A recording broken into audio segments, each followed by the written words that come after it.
sit where right there. If the camera's over there. Pirates. So now, if you will direct your attention to the video board, here are your defensive starters for the Hardin Simmons University Cowboys.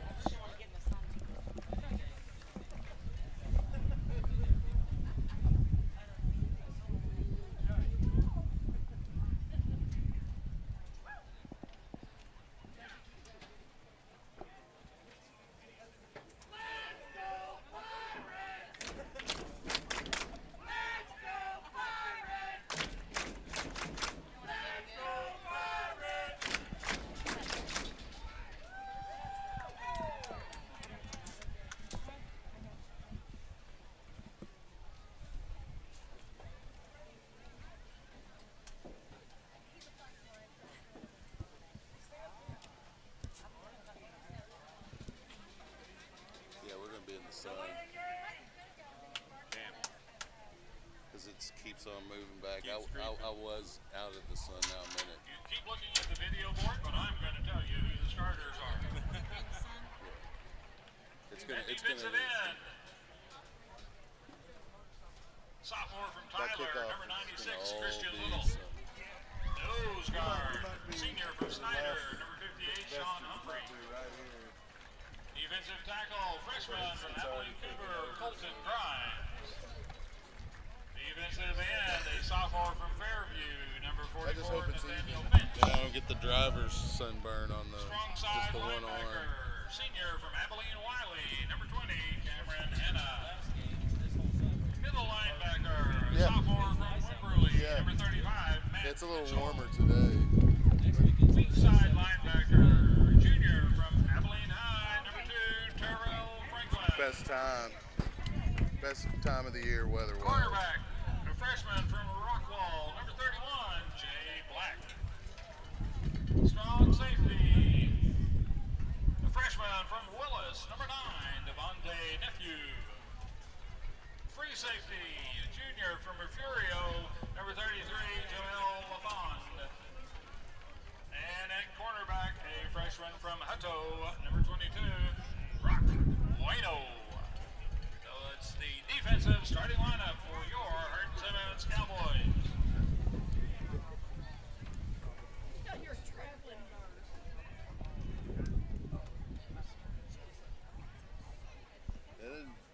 That name doesn't spell like he said it. Which one? Brock Bueno is what he said, but it's Bujnoch.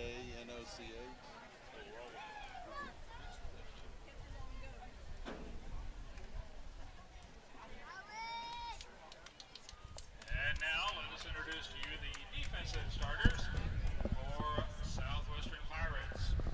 Defensive end, number 93, J.D. Guerrero. Defensive tackle, number 77, Nick Hackett. Defensive end, number 94, Jason Lund. Linebacker, number 54, Blaine Corrigan. Linebacker, number 17, Alec Gomez. Linebacker, number 36, Bernard Sincheri.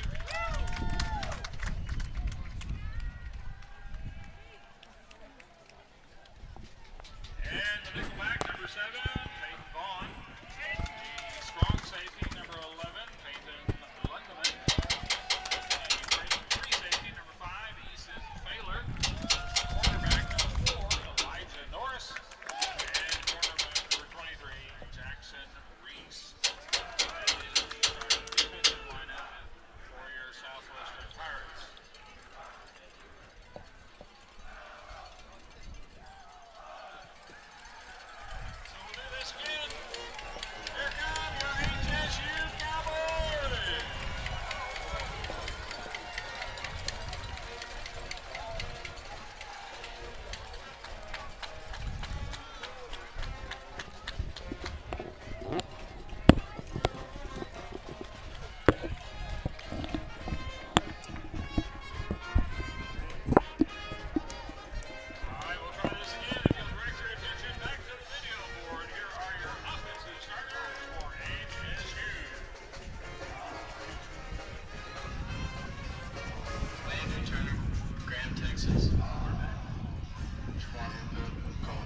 If it's this way, you might be.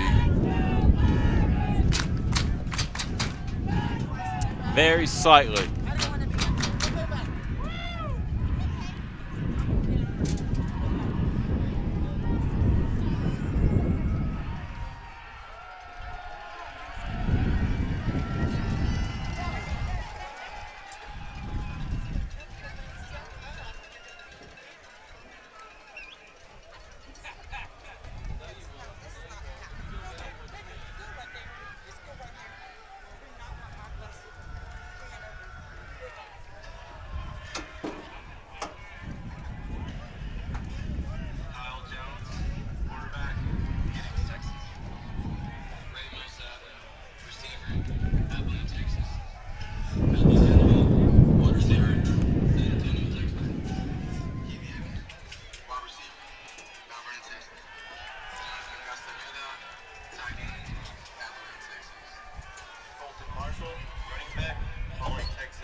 Welcome, college football fans, to Abilene, Texas. I'm reminded of the song Abilene, Abilene, prettiest town I've ever seen. Women there don't treat you mean in Abilene, my Abilene. And it seems like it's my Abilene, as I've been here twice in the last several weeks. I'm joined today by Carl Schoening. He made the trip up from San Antonio to assist in today's broadcast. Welcome, Carl. Hey, thanks for having me, Chuck. Looking forward to catch some Southwestern football, and they have their work cut out for them. A top-ranked opponent, someone who's in the top 10, and we'll pause here for the national anthem and prayer. Would you pray with me? Lord, first we want to stop and thank you for this day. The grace of the Lord has blessed us with a beautiful afternoon. We thank you for that. We want to thank you for the men and women who worked tirelessly to put this game on. We thank you for the grace that you give us every day. We thank you for the players and the coaches. We pray for safety and a great spirit of competition. And most of all, we pray for discernment in troubling times. And remember that you are God, you are always good. In your heavenly name we pray. Amen.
Well, and if you're watching the stream, you may have noticed that we're in amongst the fans, but it's the visiting fans from Southwestern University in Georgetown and probably all over the state as they recruit all over. But so we haven't really got to interact with too many of the women from Abilene that are supposed to treat us nicely. No, exactly. And, you know, we just came right here, and I don't think we've run into any employees of the state that, for Hardin Simmons, I should say, that are women. But, yeah, we do appreciate the song that you bring us in with. I need to learn a little country, Chuck. There you go. It goes a long way. Captains for the Southwestern University Pirates are Brandon Jennings, Nick Hackett, and Blaine Corkin. For Hardin Simmons, we're going to have number 10, Kyle Jones. Let's see if I can get the other numbers here. It's kind of hard to see around big 77 Nick Hackett. We'll get those captains here in a moment, Carl. But as I mentioned, you were beginning to say we're playing against a nationally ranked team today in the Hardin Simmons Cowboys. They're in the top 10. Last I saw, they were number 8. Yeah, and that just means that there's going to be is there another announcement here? It's also their homecoming today, which makes a tough opponent even tougher because everybody wants to win their homecoming match. So you're going to see and hear a lot of purple from across the way. Yeah, it'll be a loud day today, as you can see across the field. That side of the stadium's pretty full. The Southwestern University fans who travel well just about everywhere. I've been to California, and Southwestern fans showed up there. I've been to Mississippi, and they were there as well. We were in the mountains of Sewanee, right. And we were able to get a good showing of about 100 fans out. That's right. They do travel well, the Pirate Nation. So, and we have a pretty good crowd here, so there'll be plenty of celebrating if there's reason to celebrate. Right now the captains are at midfield as they're doing the pregame coin toss to see who will decide that they'll have the football first. Hardin Simmons won the toss and has deferred to the second half, so we will see the Southwestern University Pirate offense to start the game. A little Landry Gilpin and Jaquan Marion along with that receiver crew. Yeah, it'll be important for Southwestern to answer first or score first and make it a shootout, because that's going to be the best way for them to, get ahead early and then obviously deal with the way that this offense probably has earned them a top 10 ranking. But Southwestern, they played pretty good defensively last week. We'll see if they can continue that momentum into this game. And that was a top 20 ranked Howard Payne team that was heavily offensively situated, and they came in putting 21 points on every team they played in the first quarter to this point in the season, except for Mary Hardin Baylor, of course. And the Pirates held them nicely throughout the game. They only gave up 21 points in the entire game, and one of those scores was late, and it was the difference in that ball game. You mentioned playing well on homecoming. The Pirates did just that against Howard Payne. We'll see what they can do here on the road at Hardin Simmons homecoming. Well, it's always fun to play spoiler. Kicking off for the Hardin Simmons Cowboys is going to be number 91, Edgar Davila. Back deep for the Pirates, we have Austin Castilleja and Eli Norris. And kicking has really been an adventure in this conference this year. And the win today will definitely add to that adventure.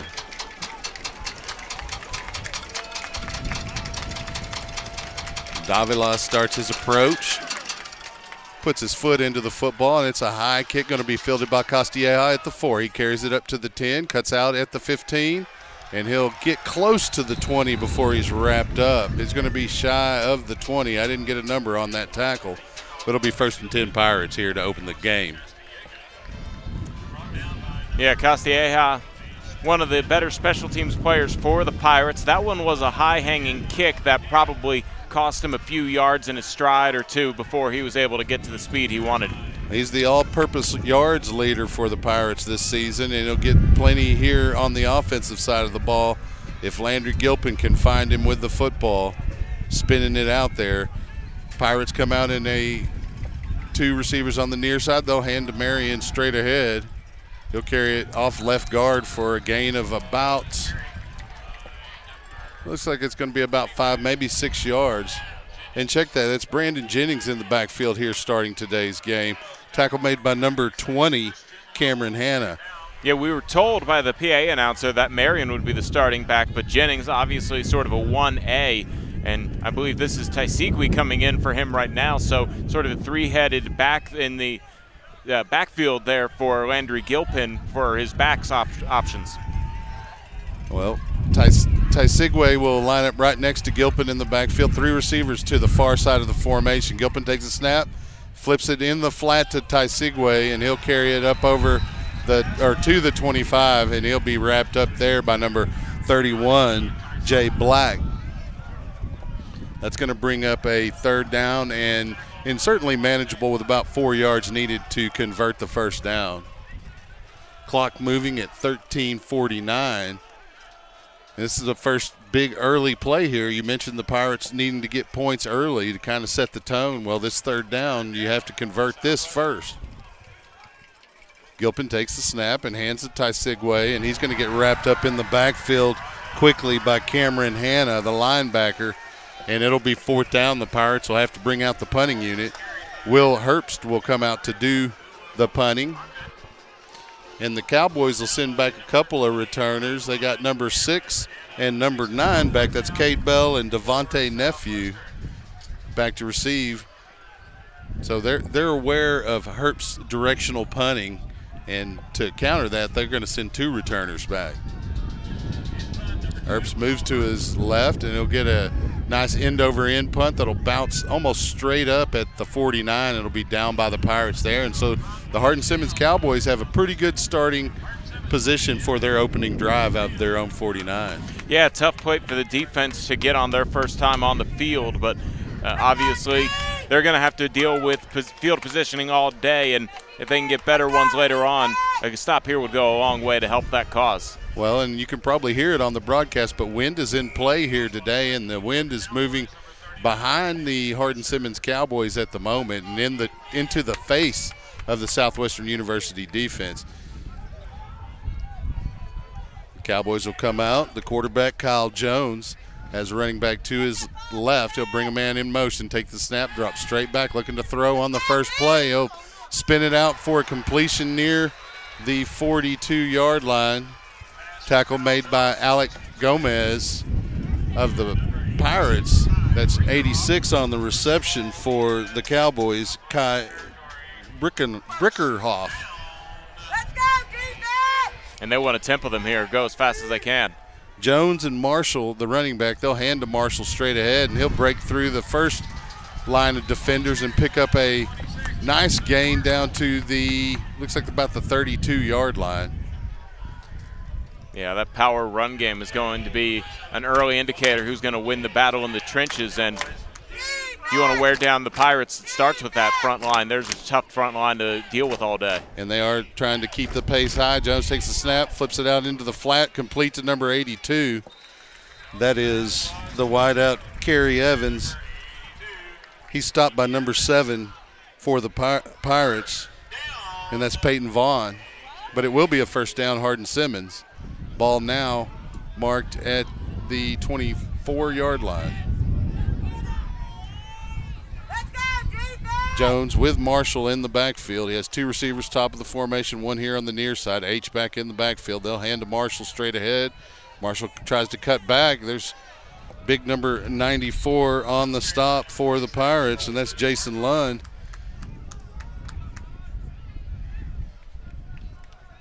Gain of about 4 yards on the play. Yeah, they're probably going to be very well balanced, go with whatever's working through either the air or the ground, and they're using this first series to see which one to feel out the Southwestern defense. Kyle Jones, the quarterback. Colton Marshall, the running back, to his left.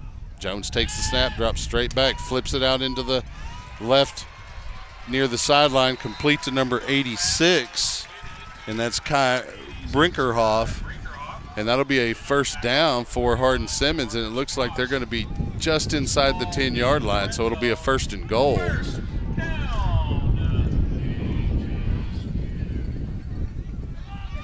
And they come out in formation. They're not huddling at all. Skill positions looking for the play. Jones gives the play to his offensive line. Marshall lines up to his left. A receiver on the near side, 2 here on the near side. Jones drops back, flips it into the corner of the end zone, incomplete. Tried to get number 86, Brickerhoff, there at that front pylon, and the pass too far outside towards the pylon for Brickerhoff to handle. It's going to be second and goal. Yeah, I think Jones felt a little bit of pressure coming from the defensive line of the Pirates, and made that throw a little too early. Would have been right where he was eventually going, though. Got a new quarterback in. That's Galen Glenn, number 12. He has a receiver number as the running back beside him. Looks like it's a tight end. It's a kind of a wildcat formation, and he'll get tackled inside the 1 yard line, but prevented from getting across the goal line. And that's Galen Glenn again, the quarterback. And it looks like they're going to leave Glenn out there. It's 3rd and goal here. Big play for the Pirate defense here early with 10:24 and counting. Galen Glenn looks over. There's kind of a low snap. He carries straight ahead. Actually hands to the H-back, number 89, Jonathan Castaneda, and he'll carry it in for the first Hardin Simmons touchdown with 10:11 remaining here in the first period. Yeah, when they were in the red zone, they decided to bring out their power run package, a bunch of big guys that would be hard for the Pirates to take down. And it worked successfully by switching in the new quarterback, as that was Galen Glenn who picked up the initial yards. And then he drew so much attention that it was easy enough for Castaneda to just walk right out in the end zone on the read option. Well, Jamie Pogue will attempt the point after touchdown here. There's the snap hold. The kick is up. And it is good, and it is an early 7-0 lead here for Hardin Simmons University. You know, Carl, and we didn't expect to hold them scoreless, certainly. No, and, you know, that's the thing is I said it was important for the Pirates to come out and score first. Obviously, they weren't able to get too much going on their first series, so that led to a short field, and that's an ideal situation for the Cowboys to just take it, 51 yards, I think it was. It was 51 yards. 51 yards for the touchdown, and they did it with a really balanced attack, but then they went straight run game there in the red zone, and they didn't need too much. They were able to march down the field, and that'll be something that the Pirates defense will be discussing during this break here as they'll get the football back. Well, Edgar Davila will come out, or Davila rather, will come out and kick off for Hardin Simmons. Back deep to receive this kickoff will be Austin Costilleja and Eli Norris. Both dangerous returners. Opening kickoff, Costilleja, you mentioned there was a really high kickoff from Davila and prevented a significant return from Costilleja. Let's see what happens here. Wind at Davila's back. He'll get his foot into it. It is a high kick. It's going to be fair caught, and it's going to actually roll out of the back of the end zone as Austin Costilleja just tried to snag it there in the end zone. So the Pirates will take over on the 25 for their second possession here. We'll see if they can manage to move the ball down the field and get some points on this possession. Yeah, you take the 25 yards there no matter what, because you don't want to try and test it with the wind in the back and what's also holding it up in the air. That coverage is probably there around the 20 already. So take the touchbacks you can get with this kind of wind today. Brandon Jennings will come out as the running back next to Landry Gilpin. Pirates have 2 receivers on the near side, 2 on the far side, traditional spread formation. Gilpin takes the snap. He'll fake to Jennings and move to his right. And he's going to get tripped up near the line of scrimmage, maybe even for a loss by number 35, Matt Mitchell. Yeah, it looks like they will mark that back a little bit here and make it 2nd and about 12. Yeah, he couldn't quite find the corner there. Mitchell came up from his linebacker position, was able to make a play before Gilpin reached the edge of the formation. Pirates come out in the spread formation. Gilpin and Jennings in the backfield. Fake to Jennings, pass down the seam, and it's intercepted. Number 9 for the Cowboys moving down the field, and that is Devontae Nephew. And the Cowboys will have the football right at the 10-yard line here, 1st and goal. Already up 7-0. So an unfortunate turn of events for the Pirates here on the road in Abilene. Yeah, that's always been one of the dangers of the past since it was invented, was that you can just give it to essentially a defensive back and he has an opportunity to get a good return. And that's the worst part about interceptions, is the field position that can come from it. And now trying to build on this momentum already in the red zone, and looks like they're not going to go to that package quite yet, but they will be soon. Jones takes the snap, pitches it to the jet sweep back coming to the near side. He finds the edge, but he's going to get wrapped up inside the 5. That running back was number 86, and that is, again, Kai Brickerhoff. And pretty good gain there on first down. 2nd and goal. Ball is going to be marked at the 3-yard line. A whole host of Pirates prevented him from crossing the goal line. Jones remains the quarterback. His running back is number 16, Featherston. They'll hand to Featherston straight ahead, and he'll take it in for the score.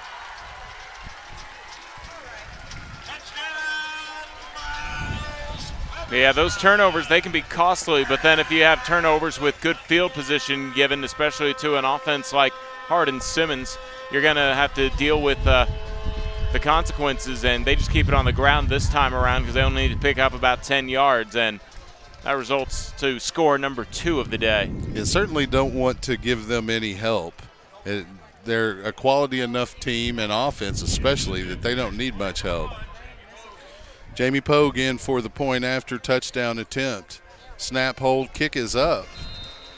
And it is good. And the score now 14-0 with 8:50 remaining here in the first period. And so the Pirates will have an opportunity once again with the football here for their 3rd possession. And there really needs to be some kind of answer, even if it's just moving the ball down the field and eating up some of the game clock. Yeah, exactly. You don't want another 3-and-out or a turnover in this situation. And even a field goal attempt would be a tough ask of Will Herbst because he has the wind coming into his face with the direction that the Pirates are going. And it's a strong wind, so I would say whatever he's usually comfortable with, you might want to add about 10 yards just because this is the type of wind that'll knock you offline or take away some of your distance as a kicker. Yeah, even if you can punch through the wind, the accuracy suffers greatly in this significant of a wind. Back deep to receive the kickoff from Davila for the Pirates will be Austin Costilleja and Eli Norris. And the homecoming crowd here at Hardin Simmons pleased with the early exchanges. We'll see what the Pirates have to answer here. Davila's kick is a high kick. It's going to be fair caught by Costilleja right around the 3-yard line, and the Pirates will take it once again at the 25-yard line. You know, it's real easy to kick a touchback with this wind at your back. Yeah, and that's what I was getting at is it actually probably will add about 5 yards of power, but also mess with your accuracy a little bit if you were to kick with this wind at your back. So, you know, like you said, with 8:50 left in the first, you just want to start to see some positive signs moving forward for the Southwestern offense, and a score will obviously be preferable, but give that defense a little bit of time to figure out a game plan as they've had to deal with 2 short fields. Yeah. And you want to flip the field if possible. Jennings, the running back, beside Gilpin. Gilpin takes the snap, moves to his right. It's an option look. They'll pitch to Jennings. Jennings over the 30, going to be ridden out of bounds right around the 32-yard line. Pretty nice gain on first down for Southwestern. It'll be 2nd and 3.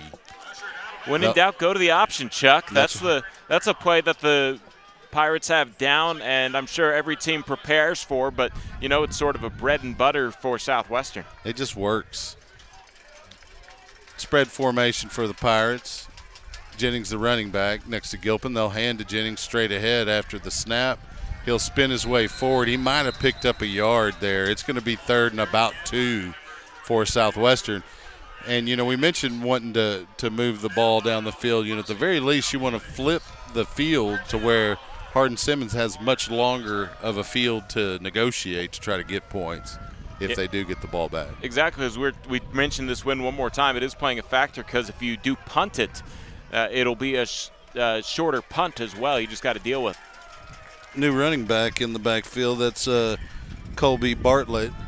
And Bartlett will have the football. He'll have the edge. He'll cut up over the 40, and he tumbles forward down near the 45, and the Pirates will have a first down. And that's what you love to see from the Pirates is picking up that first down. Like we were saying, just show some signs of getting over the 3-and-out to start and then the interception the next series. Here in this 3rd series, first down is a good sign.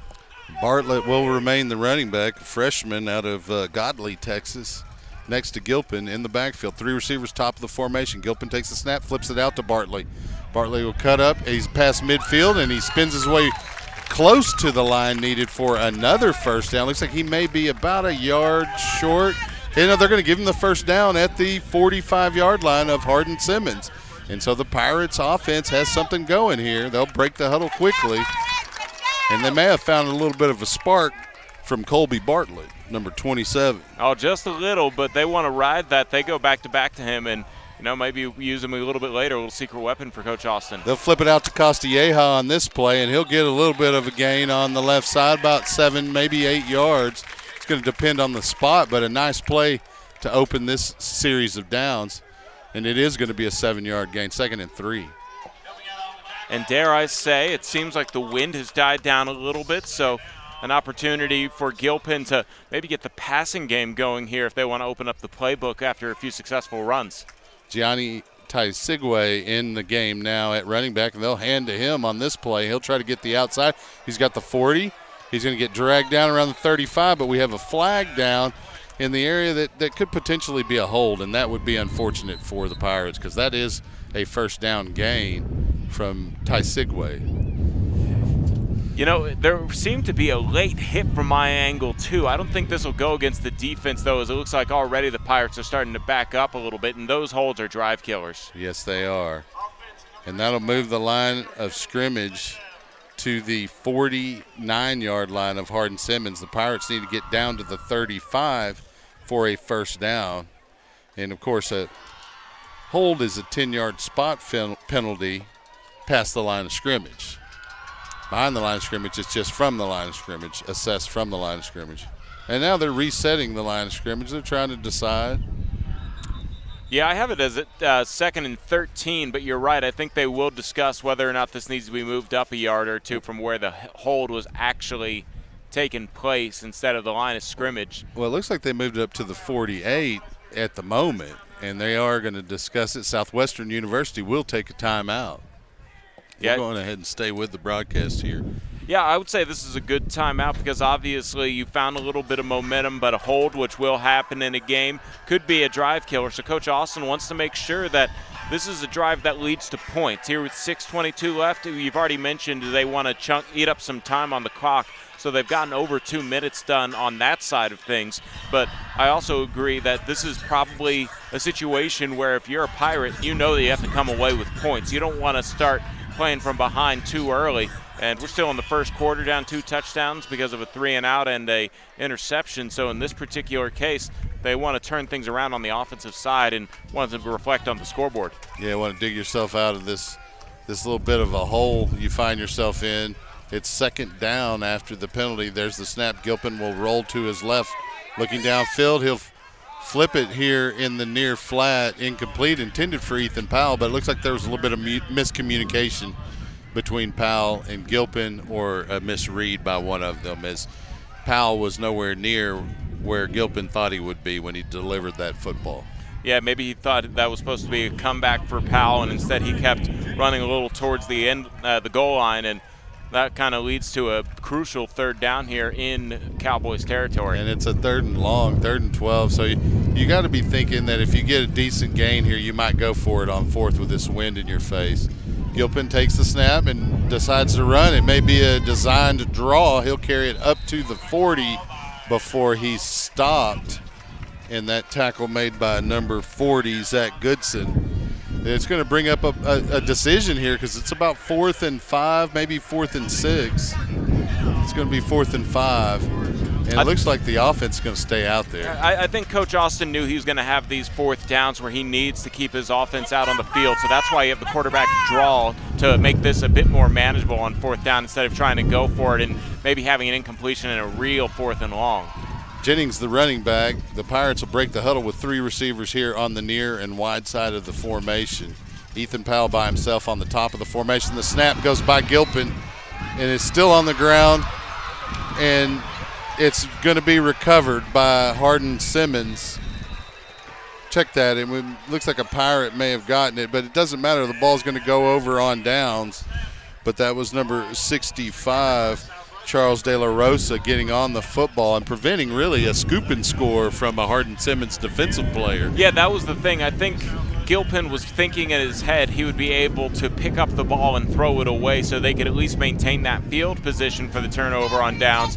In this particular case, they'll just have to settle for it not going any further on a scoop and then maybe a chase from behind or, worst case, a score. Well, we didn't flip the field, didn't get points. And so Kyle Jones and the Cowboys start with good field position in their third drive. Jones fakes the handoff, throws to the corner of the end zone, and it's complete to number 82 of the Cowboys, and that's Kerry Evans for a touchdown.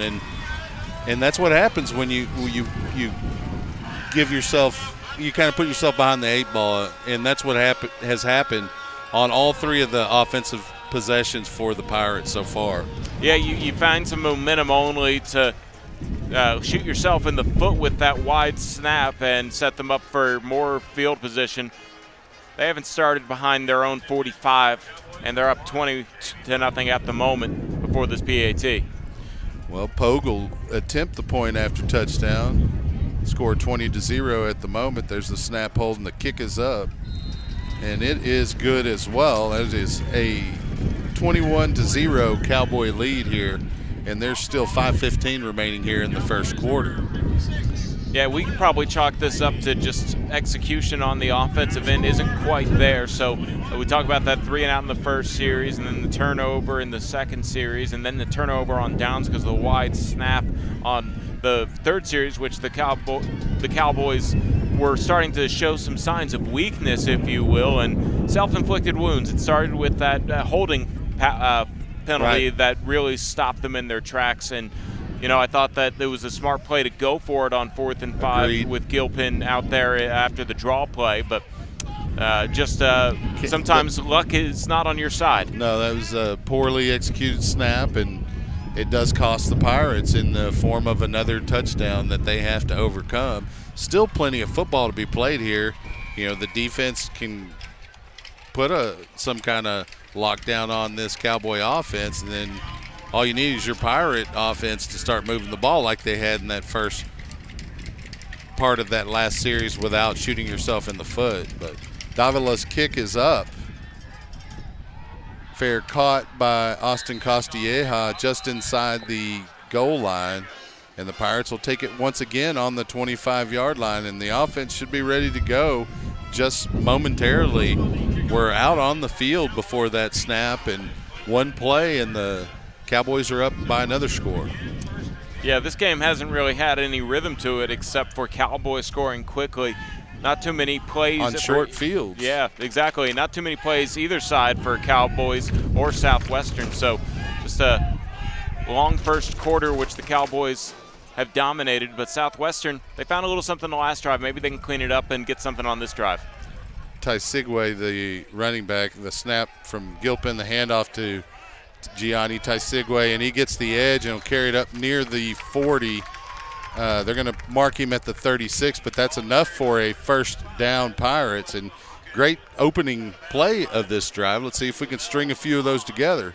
It seems like Coach Austin's found something there on stretch plays to the outside that maybe is a little bit of a weakness, because that's where the Cowboys have kind of given up the most yards here to the Southwestern Pirates. 3 receivers on the near side of the formation for Gilpin. He'll hand the ball to Ty Sigway. He'll pick up a block from Ethan Powell, and he'll carry it up near the line of scrimmage. He may have gained about 3 yards maybe. Depends on the spot. It looks like they're going to only give him about 1.5 yards, 2 yards. 2nd and 8. Yeah, we're sitting here on the far side of the field, which is where we don't really have an angle to be able to read the down and distance, but yeah, it seemed like maybe a little bit behind him on the spot.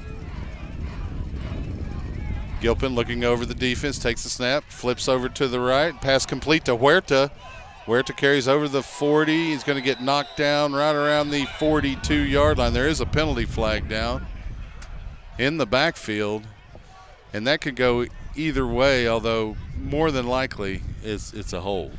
Yeah, I don't think I saw any roughing of the passer, although Gilpin's coming back to the sideline to communicate. We'll see what the laundry is about.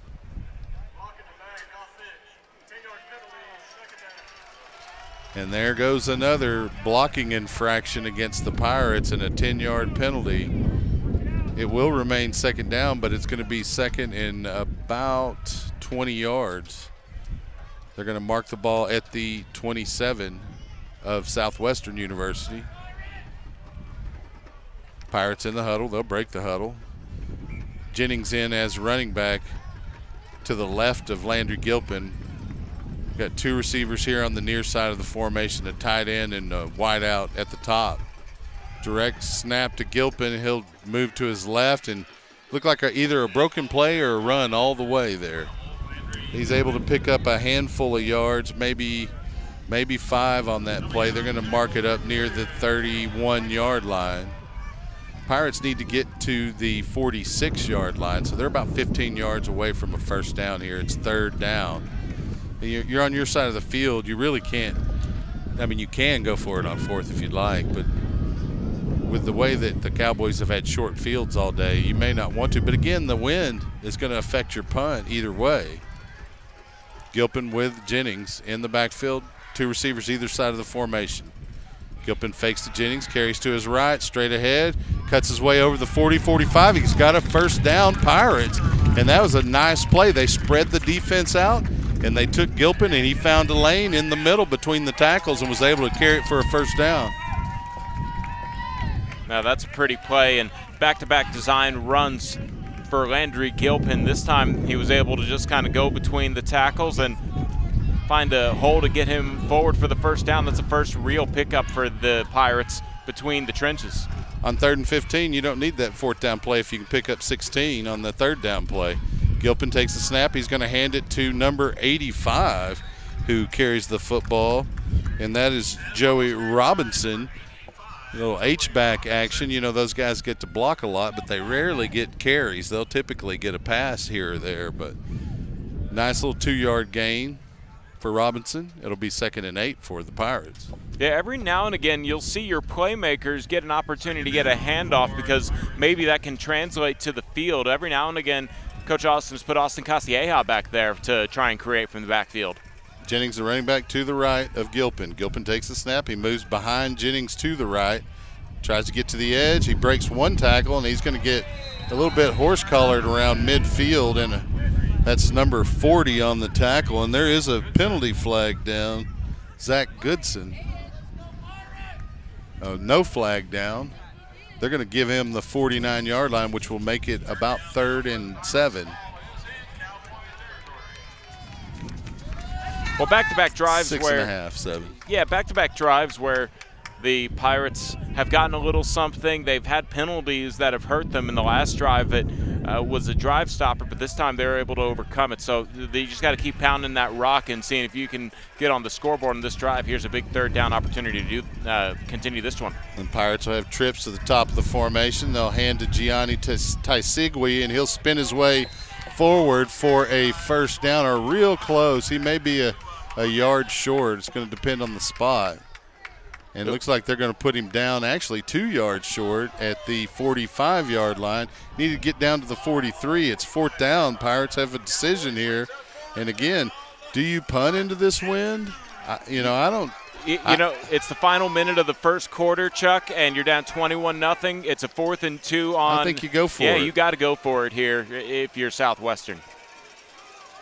So Gianni Taisigui, the running back to the right of Landry Gilpin, traditional spread formation. There's a snap fake to Taisigui, and Gilpin will pick up the first down straight ahead and carry it down to about the 40, where he's wrestled to the ground by Terrell Franklin. But the Pirates keep the drive alive, and good conversion there on 4th down for Southwestern University. That's got to be in the game plan today. 4th down plays, whether it's 4th and 5, 4th and short. I'm sure that Southwestern has been, aware all week that they might have to do such things playing from behind. So here's an opportunity to show what they've been working on, and they'll probably – it'll be close, but I think they'll let this play clock expire as the game clock and the play clock seem to be synced up. They'll actually try and get it off in case of a delay game, I think. There's the snap, a handoff to Taisigui, and he finds a little bit of a crease on the left side, and he spins his way inside the 40 to about the 39. On the stop, number 49, Brad Nunez, and that will be the end of the first quarter. And you know the score, 21-0 at the moment, but the Pirates are marching, looking to try to put points on the board in this possession. And now for the remainder of this half, they'll have that that wind at their back, which can be advantageous, but it can also carry a pass too far. Yeah, but I think if you ask most quarterbacks, they'd rather be thrown with the wind behind them so they can kind of sense what direction the wind is going as opposed to throwing into the wind, which can create some really wobbly passes. But like you said, it can still be something that they need to adjust to. So we'll see if the air game opens up a little bit, but so far the Pirates have really been getting their yards on the ground, mostly taking it outside, but it seems that Gilpin has been the one who's had the best luck going between the tackles. And like we were just saying earlier, this is going to be a 4-down territory anywhere on the field type of game. When you're playing down 21-0, you want to cut into that as much as possible at risk of the adverse effects of maybe a turnover on downs or something along those lines. You mentioned the success on the outside and then Landry having success between the tackles. Well, you start having success on the edges. What does the defense do? They move their defenders out to try to stop that. Opens it up for Gilpin in the middle. Gilpin with Gianni Taisegwe next to him. There's a snap. They'll hand to Taisegwe. He'll carry straight ahead. He'll be wrapped up around the 26-yard line, gain of 3 yards. It's second down. The guest for our PA announcer, bless his heart. I don't think he's saying his name. We should have mentioned it when we were over there getting our Chick-fil-A for the day. Chick-fil-A, one of our corporate sponsors. Gianni Taisegwe just to the right of Landry Gilpin. We have 3 receivers here on the near side of the formation, one on the far side.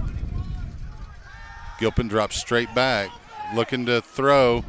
He flips it downfield, intended for number 85 of the Pirates, and that is Joey Robinson, but it falls incomplete. And some of the Southwestern crowd wanted a bit of an interference call there, and there was a little bit of contact going on. Yeah, there's a little bit of contact, but as always, that's up to the official's discretion, and I guess not enough at the appropriate timing to throw a flag. And yet again, here's an opportunity to go for it on 4th and about 5.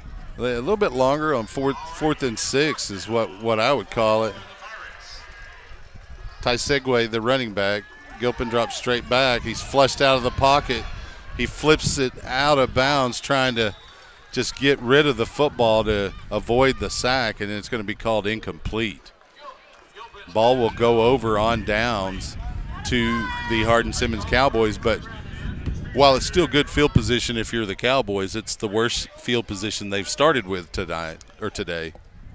Yeah, exactly. And you know, you take the silver linings because, like we were talking about, on the second drive of the game, you want to make sure that you can at least have offensive drives that chew up some clock and give your defense opportunity to talk over game plan and get some rest. Yes, rest is the key, too, because your defense can get gassed very easily if you don't possess the ball for very long.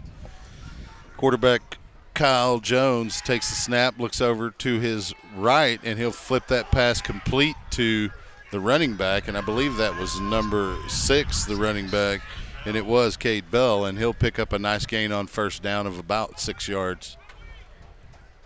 They're going to mark it around the 42-yard line of the Cowboys. Second down for the Cowboys. New running back in, Marshall for Jones. 2 receivers top of the formation, 1 near side. They'll hand to Marshall, and he's looking for a crease, and nothing there is a big number 90. Noah Clarkson plugs the hole there. The A-gap is not where you want to run the football with him there. Lund there as well. It's going to be 3rd down and short. Yeah, I think they're going to say there was no gain on that play, and here's an opportunity for the defense to get off the field for Southwestern. It'd be their first stop of the day. Marshall, the running back, right next to Kyle Jones. 2 receivers either side of the formation. And you can hear the crowd getting rowdy here on the Southwestern University side, making it difficult for the offense to hear the signals from their quarterback. Jones takes the snap, drops back, the left-hander flips it out complete, but we have a penalty flag. Usually that's a delay a game or a false start, and we'll see. They stopped it. It was a false start. And that pass was completed to Cade Bell, but it's not going to matter because they'll mark them off 5 yards. And instead of 3rd and 3, it's going to be 3rd and 8 for the Hardin Simmons Cowboys. 12:53 remaining in the half. Hey, let's give credit to Slim and company over there making a lot of noise here on the bleachers. Yes, sir. Slim Fan 1 if you want to follow him on Instagram. Kyle Jones with Marshall to his left. 2 receivers either side of the formation. Looking over the defense. Jones takes the snap, drops straight back, looking to throw. Pressure is applied, and there's a sack. Bernard Century bringing him down right around the 40-yard line. They'll actually give him a couple of yard gain on that. Good pressure from the Pirate front. Hey, and it gets them off the field and an opportunity to get the ball back to your offense and cut into this 3-score lead. Additionally, you get the ball in Austin Castilleja's hands on a return. Brooks Barker will come out to punt. He's a wide receiver and a punter. You got to be a multi-skilled guy to play at Division III. The punt's going to bounce up and take a Pirate bounce towards from the 30 to about the 35, and the Pirates will really have their best starting field position here to start the game on the 35-yard line, their own 35-yard line. And that's to show the change of winds so far as Southwestern's looking for some momentum. They have an opportunity to not only to get a stop on the worst field position for the Cowboys all game, their offense gets the best starting field position of the game. Well, we've discussed it with Coach on numerous occasions. He considers this a big play offense, and they really need a big play here in this series. In the backfield with Gilpin is Bartlett. They'll fake to Bartlett. Gilpin will complete the pass to Joey Robinson on the seam, and he'll break a few tackles and get up to the 49-yard line where the Pirates will have another first down. Hey, keep that momentum going if you're Southwestern, because they just need to recover from a punch in the mouth in that first quarter, and they have under 12 minutes here in the second to recover and maybe make it a 1-score Yeah, just game. tighten it up going into half, and you're doing well. Bartlett in the backfield along with number 85, Joey Robinson. 2 receivers here on the near side of the formation for Gilpin. They'll send Robinson in motion, and then he'll get an option pitch, and Robinson will lower his shoulder and carry over midfield into Cowboy territory. They're going to mark him at the 47-yard line. So it'll be a gain of about 4 yards for the H-back, and that's the second carry we've seen from an H-back here. And that one, an option look at that. Yeah, that's a big guy to be running the option, but obviously he has the speed there as a skill player, and I wouldn't be surprised to see more options for him. Into the game at running back is going to be number 25, Ewan Ocon, and they'll hand to Ocon going to the left. He'll cut up. He's at the 45. Ball's on the ground. It's scooped up by the Cowboys. Number 33 able to get that loose football, LaFond, and he's headed down the seam. And he's got a little bit of a limp, but he's going to bring it all the way down to about the 2-yard line. And the defense has their back against the wall once again after another turnover on the fumble. Yeah, that's a shame. It seems like when Southwestern starts to take a step forward or two, they unfortunately take a step backward, and it's going to cost them on the scoreboard. Unless the defense can get a major turnover, it's at least going to result in what you would assume to be a field goal on such a short field. Yeah, it's going to be 1st and goal. Ball marked at actually the 3-yard line. Jones will have a new running back in the backfield, and this is Miles Featherston. And they'll hand to Featherston straight ahead, and he'll spin his way in for another Cowboys touchdown with 10:14 remaining in the half. That'll make the score 27-0, point after touchdown coming up.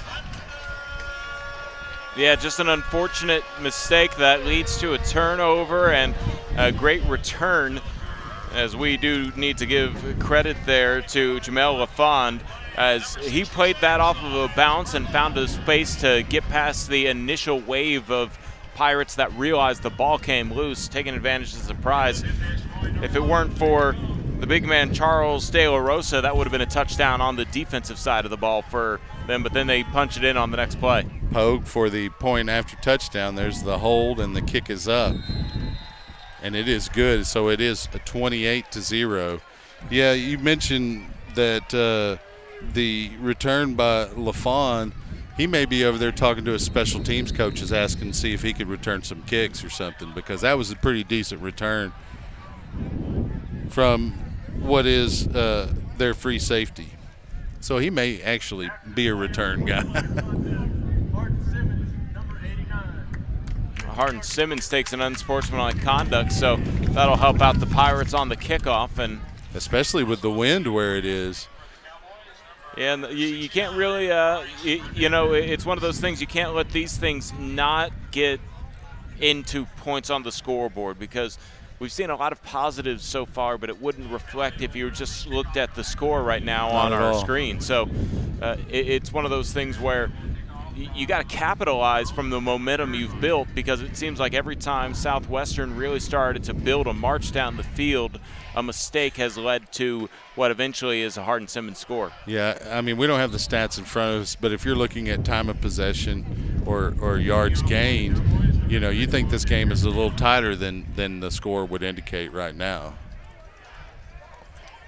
But there is 2 halves of football. There's still another 10 minutes left to here in the first half. The Pirates just need to start heading in the right direction and finish some of these drives, try to answer points. Once you get points, then you can rely on your defense to try to get stops. But you keep putting your defense with their back against the wall or giving the opponent a short field, life becomes very hard. So Davila will kick from his own 20 after the unsportsmanlike conduct penalty is assessed on the Cowboys. Should get a nice return here. It's a high kick. Costilleja will field it at the 27.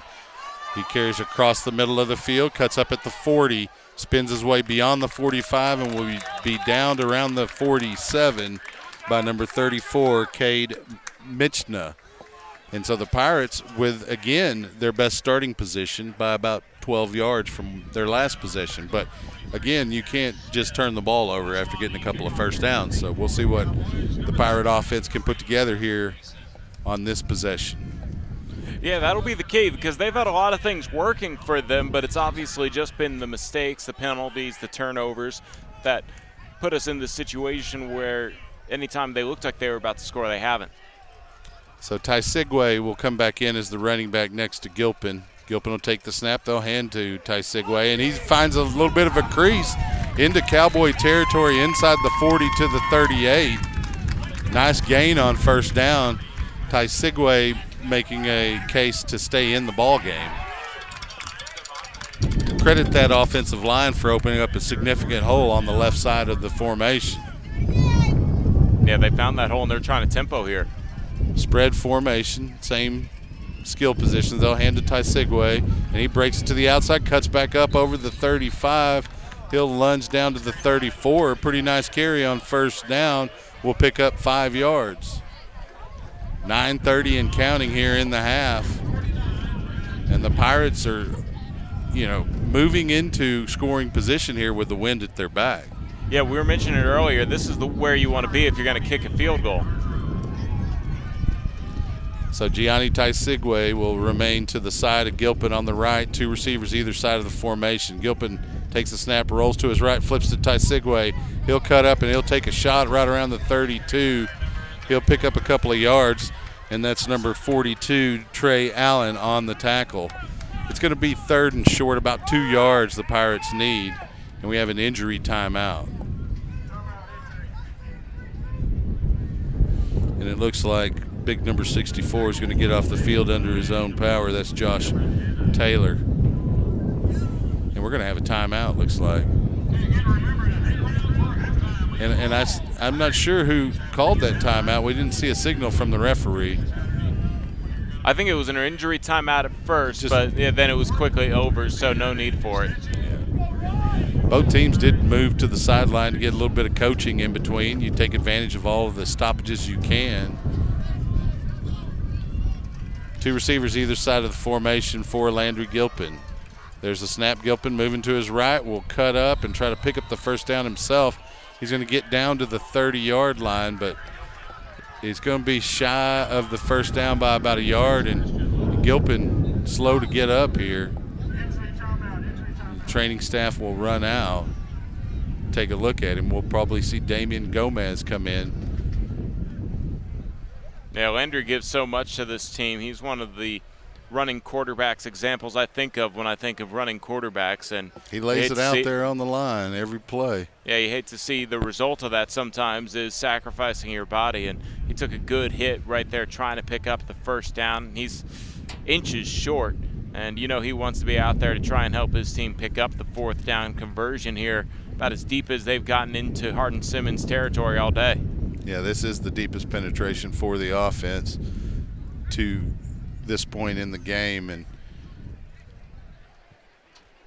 you know, the Pirates have played their backup quarterbacks somewhat this year in different situations, so you know, we will likely see Damian Gomez, but we could also see out on the field Travis Moore, who spent some time behind center, and it looks like also warming up is Joseph Lara.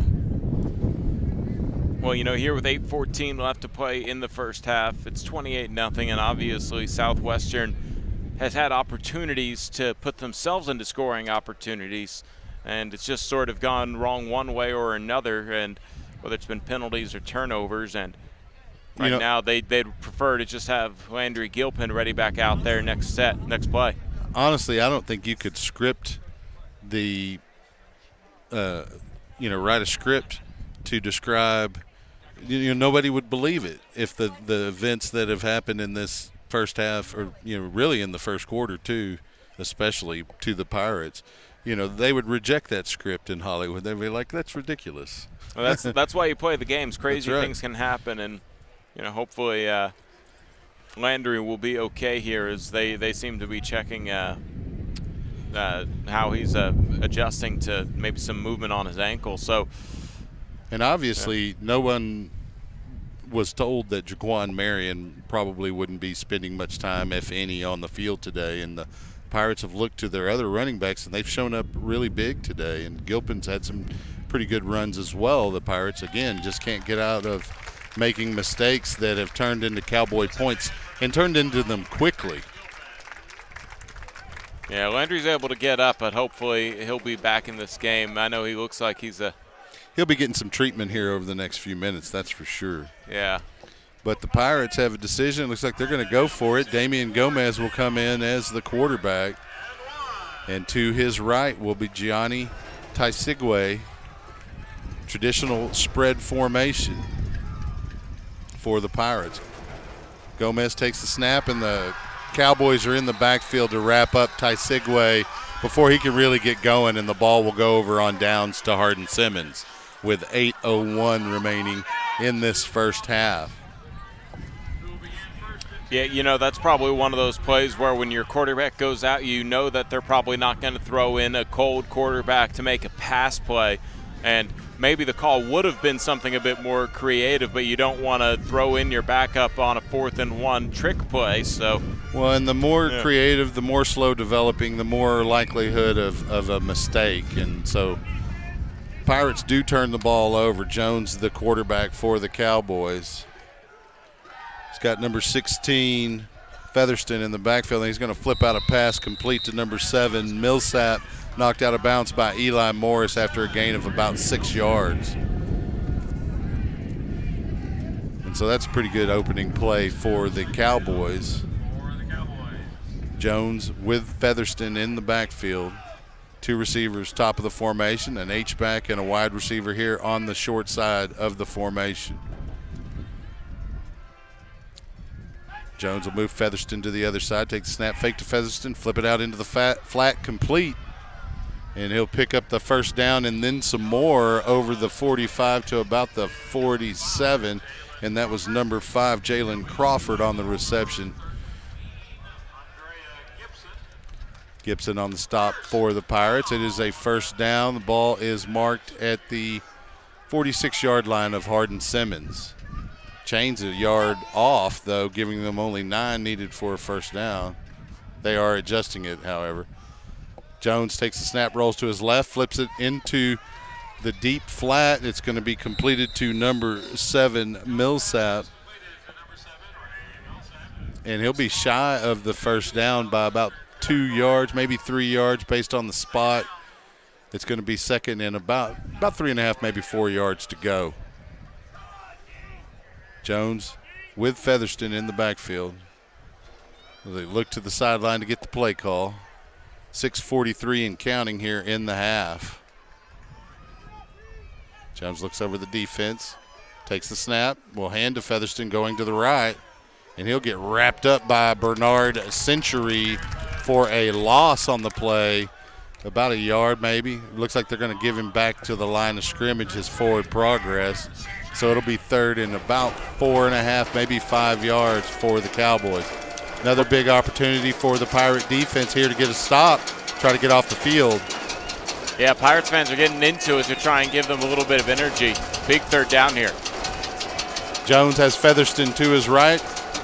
A receiver on either side of the formation. H-back right in front of him. He'll take the snap, drop straight back, looking to throw downfield. No pressure, has plenty of time, decides to run. And there's a flag in the area of a hold as number 31 for the Pirates lays a pretty good hit on Jones. That's Jamarcus Ross. And there was some extracurricular activity after the play. The refs didn't see it. I don't see any flags on that. And this will probably be on Hardin Simmons anyhow. So one of those penalties will be helpful to Southwestern as they're already marking off the yardage. Yeah, that one there will be marked off and make it third and long. Some of the Cowboys players didn't like the hit that Jamarcus Ross put on Kyle Jones, but that's part of the game. You know, it's okay for them to hit Landry Gilpin, and you know, we're supposed to be okay with it, but, you know, you can't hit Kyle Jones, right?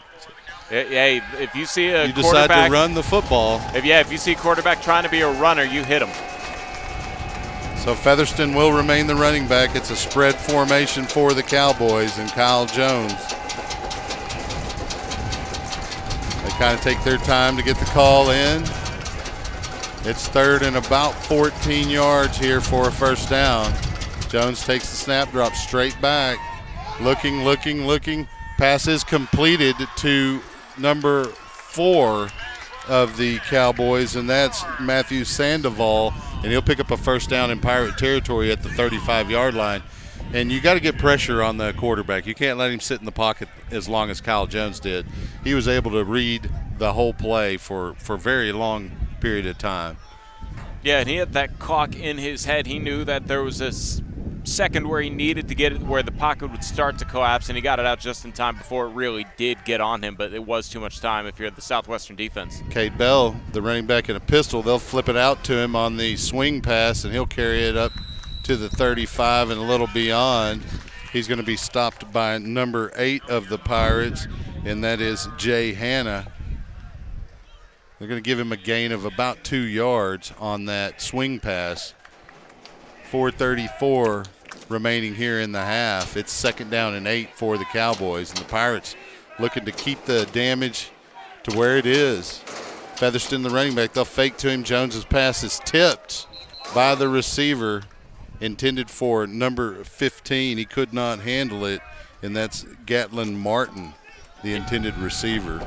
And Elijah Norris almost came up with that interception, seeking it off of the turf. That would have been much needed, but still a third down stop opportunity here. And enough time with 4:20 left on the clock to maybe get a score if they can turn it over. Yeah, 3rd and 8. It's could be 2-down territory here, depending on what kind of game the Cowboys get and what they want to do since the wind's in their face. Featherston, the running back. Jones takes the snap, drops straight back. Looking to his left, releases the pass. It's complete to number 4, Sandoval, and he'll pick up a first down right around the 20-yard line. Looks like they're going to mark it inside the 20 at the 18-yard line. Make it the 19-yard line. Featherston will remain the running back for Jones. Jones takes the snap as Hardin Simmons hurries it up. Pass is complete on the sideline to number 7, Millsap. And the gain of about 8 right on the sideline will make it 2nd and short with 3:55 and counting on the clock. We got a wholesale formation of skill position players from the Cowboys as Galen Glenn comes back in a bit of a wildcat look, or as you mentioned, a heavy formation as the running backs are 2 H-backs. They're going to fake to them and follow their block. We've got a penalty flag thrown in the area of a hold. Bernard Century there on the stop, along with, it looks like maybe number 11 also, Peyton Ludeman on the stop. But Ludeman is down, and they're going to take a look at him. Clock will stop with 3:29. Penalty against the Cowboys. Yeah, they call that chop block, and I imagine that's why Ludeman's on the turf right now. He probably got a little bit of a nasty hit, and why they call him illegal, and we'll have to go ahead and let him be tended to. When I played, chop blocks were perfectly legal, but they are very dangerous because you're engaged up top with one defender, and another defender decides to just take your legs out from under you, and it's a recipe for injury, and that's why it has been outlawed and why it was called against the Cowboys. They'll step that penalty off, and it looks like the line of scrimmage will be the 27. The Cowboys need to get down to, it looks like maybe the 10 or 9. That's a tough angle here to tell, but at the very least, they've got a significant amount of ground to cover, about 17 yards to pick up a first down, but they're only about 24 yards from a touchdown, 27 yards from a touchdown. Yeah, and that's the question here is we were talking about it being 4-down territory earlier because you're kicking into this wind.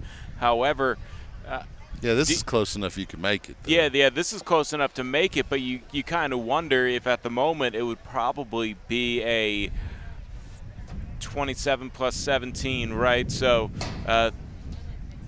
44-yard field goal. It'd be a tough attempt. Yeah, you're going to need to at least pick up about 10 yards to make it manageable, and depending on how good your kicker is, how strong that leg is, you might need more than that. But it's inconsistent too. The wind does shift slightly. It mainly is at the Pirates' back and has stayed there predominantly, but occasionally it'll become a crosswind, and occasionally it'll die down just for a few seconds, but pipes right back up pretty quickly. Featherston, the running back, beside Jones. 2 receivers either side of the formation for the Cowboys here on 2nd down. We got a blitz coming from the Pirates. Jones has enough time down the seam intended for number 4, Sandoval, but just let him too much. And, you know, that's one of those we talked about earlier. It's hard to judge how your ball's going to react out of your hand into the teeth of this wind. And we saw that one float over Sandoval way out of his reach. 3rd down and long for the Cowboys. Yeah, must have overcompensated on the throw, knowing he was thrown into the wind. We're going to have a timeout. I'm not sure who called it. Southwestern will burn one of their timeouts. That's their second one with 3:13 remaining. Coach must not have seen something that he liked with how the defense was set up, and this final 4 minutes has taken quite a while as we throw in the sort of chess match that comes into it here, as well, see what maybe both teams are thinking about, because this is probably the hardest fought for score that Hardin Simmons has had all day. Yes. They have, this is all of their other drives have been much shorter fields and with very little overall resistance. And a lot of times it's, you know, immediately you have a turnover, and as you get that turnover, the first thing you want to do is try to score right away. And Hardin Simmons has done a good job of coming out with a play to be able to put points on the board quickly after that. So we'll stay here with the broadcast as the timeout wears on. Pirates here on the near sideline, the Cowboys opposite the field, as you can see here on the broadcast. Yeah, and you know, in a weird way to say it, it's almost a soft victory if you can go into the locker rooms if you're Southwestern and it's still 28-0 And you don't want to live on moral victories, but sometimes you need something to hang your hat on there. a little bit of energy to say you can come back in the second half potentially if you can get it together. Jones with Featherston to his left, takes the snap, drops straight back, flips it right down the seam. The ball floats. There's some contact between the receiver and cornerback, and a flag comes in, and, you know, that's one of those, it could have been incidental. That was Gatlin Martin, the receiver, covered by Quan Jones, the defensive back. We'll see what the call is here. It'll be an automatic first down if it's against the Pirates.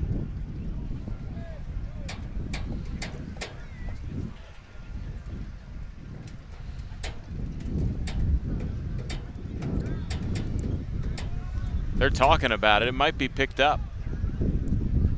Now it looks like they're going to move it up to Nope. the 12-yard line. It'll be 1st and 10 for the Cowboys with 3:07, and so they still have an opportunity to add to their lead here going into the half, keeping in mind they get first possession to open the second half. Featherston will remain the running back for Kyle Jones, the quarterback.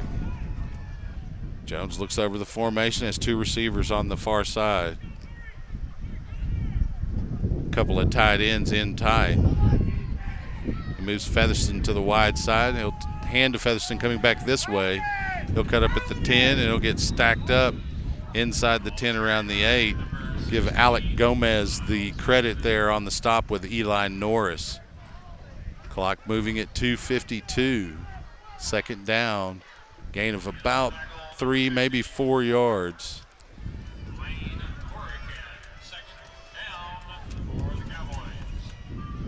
Featherston, the running back, next to Jones. Jones looks back to the sideline to get his play call. Relays that to his offensive line. Has two receivers on the near side of the formation. One split out wide on the wide side of the field. Watch for a fade there. Jones takes the snap looking that way. There's the fade pass. In the back corner of the end zone, they're going to say he brought it down in the corner of the end zone, and the Pirate defensive back is not pleased with that call as he felt like he was out of bounds. That's number 13 on the coverage for the Pirates, Andre Gibson, freshman out of Frisco, Texas. Yeah, that's a tough angle to actually make a call. He dove for that, and he could have potentially been out of bounds, but I guess the official saw that he got a toe down, and that's a touchdown before the official catch would have been incomplete if you look at it from another angle. Yeah, that's one of those you wish they had replay review at this level. Pogue for the point after attempt. It's blocked, and the Cowboys able to get on it to prevent a return. There is a penalty flag down, and might be against the Pirates. Might have to do this once again. Yeah, sometimes you hear about neutral zone infractions or perhaps some kind of false start or, offside. We'll see what they end up calling. And the flags have been pretty heavy one way here today. We haven't seen too many beyond the personal foul variety called against the Cowboys. And so it will go against the Cowboys as they were called for interlocking blocking, which is basically you can't wrap your leg around the lineman next to you to prevent a gap between the two linemen. So it is a type of blocking that used to be legal on kicks and point after attempts, but recently made illegal, or probably more than recently. Probably been a little while since that's been made illegal, but it isn't conducive to good ankle play. You know, you could twist your ankles up when you're wrapping them around other guys' legs just to prevent progress from the defense. And so coming out to kick will be number 1 this time. So Pogue will kick off instead of Davila, who had been kicking off for the Cowboys. Back deep to receive for the Pirates is going to be Eli Norris and Jeremiah Richardson.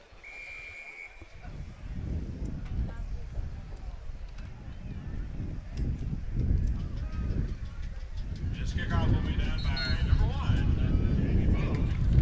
So Pogue see what he can do here with the wind in his face.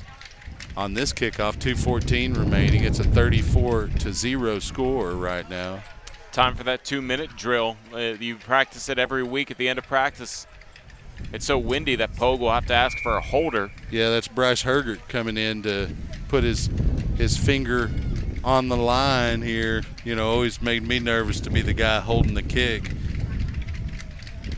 holding that football still, trusting the kicker. Pogue's kick is a high kick. It's going to be fair caught by number 85 of the Southwestern University Pirates, Joey Robinson. Well, you know, 34-0 only really looks better if you can put up scores. So, yeah, at this point, you know, you're down big here in the first half. There's still another half of football to be played. No one's saying that you can't have just as big a half as Hardin Simmons had in the first half for the second half, but it'd be nice to get that started here late. There's plenty of time on the clock to drive down the field and get you some points. Brandon Jennings will be the running back, Damian Gomez the quarterback. So Gilpin still seeking treatment for that injury. They'll bring Costilleja in motion. Gomez follows Jennings to the short side of the field, and his turns it up. It's going to get wrapped up by big number 61, Tanner Stroud. Gain of about 4, maybe 5 on the play. I'm going to give him 4, and the Cowboys are going to call timeout, I guess with the intention of getting the ball back in plenty of time to try to put more points on the board. yeah, probably the right call, because you see a run play, if nothing else, designed to maybe, if there's any time left when Southwestern does score, it's not much. Either way, Southwestern will take a score. They don't care if they do it here in the next 6 seconds or if they take 2 minutes to do it. With 2:06 left in the half, obviously their thought process is to get on the scoreboard and also give as few minutes as possible, but it doesn't matter if you get it right here in the first start for them. Yeah, you'll take a big play here, giving the Cowboys 2 minutes left. That's no problem, as long as you get points out of it. Running back into the game now for the Pirates, number 27, Colby Bartlett. 3 receivers here on the near side of the formation. The handoff goes to Bartlett coming this way behind those 3 receivers. Turf Monster reaches up and grabs his foot. He's going to gain about 2 yards. No credit other than the grass on that stop. And even Featherston's upset because he thinks he had a lane there on the outside, and he just put his foot in the ground and it slipped. And this brings up the tough third down for Southwestern. They need to convert it because you're right, Hardin Simmons here preserving clock with 1:58 left. They want to run a 2-minute drill of their own. Yeah, the Pirates need 4 yards to convert here. And you got to think with the wind at your back regardless, if you don't get this first down, even if it's 4th and 1, you'd likely punt it away to try to at least force the Cowboys a long field. Absolutely. So Featherston will remain the running back. We'll have 2 receivers here on the near side and 2 on the far side of the formation for Damian Gomez. Fake to Featherston. Gomez moves to the right, cuts up the middle, tucks down, and lunges forward to about the 42, maybe 43. He's going to be shy of the line needed for a first down. Needed to get to the 44. He's about 1.5 yards, 2 yards short. And the Cowboys will call a timeout again with 1:53, trying to preserve as much of that game clock as they can for another potential drive.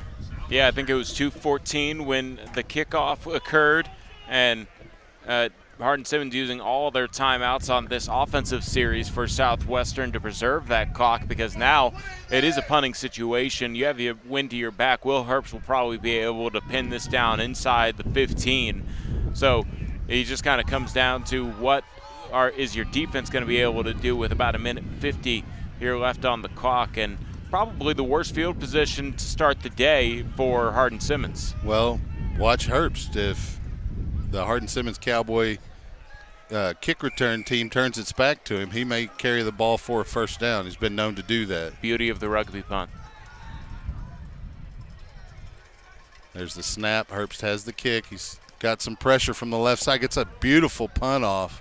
It's going to be fielded at the 10-yard line by number 6, Marshall. And Marshall's got open field. He's at the 40. He's at midfield. He's got blockers as well, 35-30, 25-20, and the kick return is all they need for more points with 131. It is now 40-0. Hardin Simmons. And you worry about your defense and you worry about them being tired, but you've got to also stop the special teams of this. You can see why Hardin Simmons is ranked in the top 10 in the country. Absolutely, and when you give that kind of athleticism just a little bit of space, who knows what they can do with it. In this particular case, he takes it about 90 yards the other direction. Yeah, I need to correct that. That was Cade Bell on that return. We got to give credit where it's due. Nice return for Bell. Pogue in for the point after attempt. Snap hold, the kick is up. And it is good. It is now 41-0 with a minute and a half, and the Pirates still with enough time to try to do something with the football here. We'll see what they do after they gain possession on this kickoff. Yeah, the less than a minute for Southwestern has been a rough game time minute as they had a drive. They had all of the timeouts used by Hardin Simmons to give themselves an opportunity to get a 2-minute drill, and then on that fourth down punt, obviously it's a 90-yard return, and you had it's tough to be down by 40 in the locker rooms at halftime. Oh yes, it's not going to be a fun halftime, that's for sure. But you take about 7 minutes out of the first quarter and about 3 or 4 minutes out of the second quarter, and this is a maybe 1-2 score game. Exactly. Yeah. We were talking about it before the game. A lot of times it just comes down to big plays. Otherwise, if those big plays don't happen, the game's entirely different. But that's also the kind of cool and fun thing about football is those explosive plays are the game changers. Well, Richardson back deep along with Bartlett and Eli Norris on the getting ready to receive this kick from Davila. And again, Hardin Simmons has to employ Bryce Hergert to hold that football.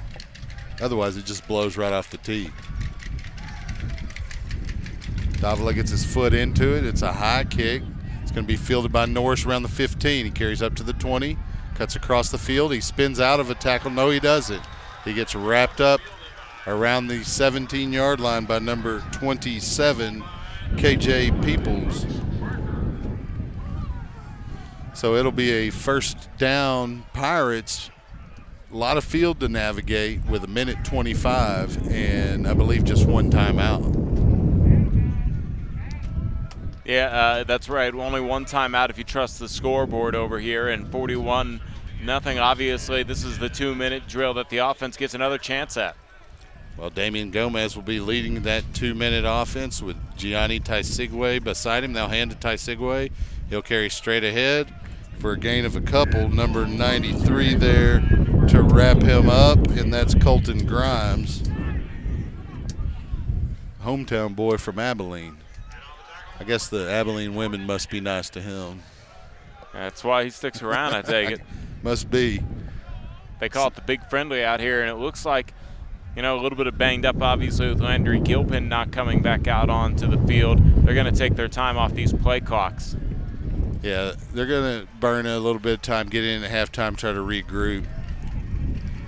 Taisigwe will take the handoff from Gomez and carry straight ahead and get up close to the 29-yard line, stopped by number 62, Jim Hitchcock, out of Gatesville, Texas. And so the Pirates do pick up a first down on that carry from Taisigwe. Hey, we'll take it. It does briefly stop the clock, but now under 30 ticks left until halftime. Pirates have moved to that huddle offense. Well, Taisigwe will line up to the right of Gomez. He'll have two receivers either side of the formation. Gomez will hand to Taisigwe going to the wide side of the field, and he'll get wrangled down after a gain of maybe one by number 93, Colton Grimes. And that will be the half. And we'll take a break here at halftime and be back for the second half. Make sure you stay tuned to Southwestern University Pirate football here on SHN Sports For Carl Schoening, I'm Chuck Cracy. We'll be back shortly for the second half. Stay tuned.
Welcome back to Abilene, my Abilene, where the Southwestern University Pirates trail the Hardin Simmons Cowboys by a score of 41-0. You may have seen the logos of our corporate sponsors scrolling at halftime, but I want to go on ahead and give them a verbal shout out. They include Antioch Georgetown, Chapel Realty Group, Roger Chapel, Chick-fil-A, Chisholm Trail Pediatrics, CJ's Catering, Hewlett Chevrolet Buick Volkswagen, Double Dave's Pizza, Eagles Wings Home Services, First Texas Bank, Gary Brown CPA, Georgetown Commercial Properties, Georgetown Shirt Company, Georgetown Title, Groove Line Productions, HEB, Hello Georgetown, John F. Lewis CPA, Mighty Fine, Minutemen Press, Waterboy Graphics, Primerica Financial Solutions with Derek McGill, Ross and Champion CPAs, Rudy's, St. David's Georgetown Hospital, Schlotsky's, Sheridan Austin Georgetown Hotel and Conference Center, Stephanie Featherstone State Farm, Upstream Investment Partners with Scott Olson, Whataburger, and Wolf Ranch. Thank you very much, corporate sponsors, for all you do for Southwestern University football. Pirates will open the second half on defense as they get ready to kick off. Charlie Fournier out of Vandergrift High School in the Austin area will do the honors. Back deep to receive for the Cowboys are going to be number 5 and number 6, and they are Jalen Crawford and Cade Bell. Bell with a big punt return in the first half. Kick will go to number 5, Crawford. He'll field it in the end zone, carry it out to the 10, cut up at the 20. He's got open field. There's a flag flying in. He must have received an illegal block. Fournier misses the tackle at midfield. And the helmet removed by Dugan Sexton, and that'll kill the play. And also another flag will be thrown. And so we have lots to sort out here on the opening kickoff, Carl. Yeah, like you said, it was probably the big block all the way down around the 15 that sparked the run, but then that's got to be a face mask if you rip off somebody's helmet. So I imagine they'll have a little bit of a conversation. It could be against Hardin Simmons because it is a penalty for you to continue the play That's without true. your helmet. So there will be some debate. It likely should be some kind of face mask, but that was Dugan Sexton trying to prevent a touchdown. We'll see what they decide here as they discuss it right at midfield. It looks like the referee's going to call offsetting penalties, and we'll likely have to kick it again. And that might be the best result here for both teams. Let's see what they actually say. Let's see if the referee's mic is working. I think he's checking with the Hardin Simmons sidelines about the infraction against Southwestern. Well, generally the penalties will offset. They both occurred as live ball penalties. There are 2,000 play. Block in the back. Receiving team. Face mask. Kicking team. The 10-yard penalty.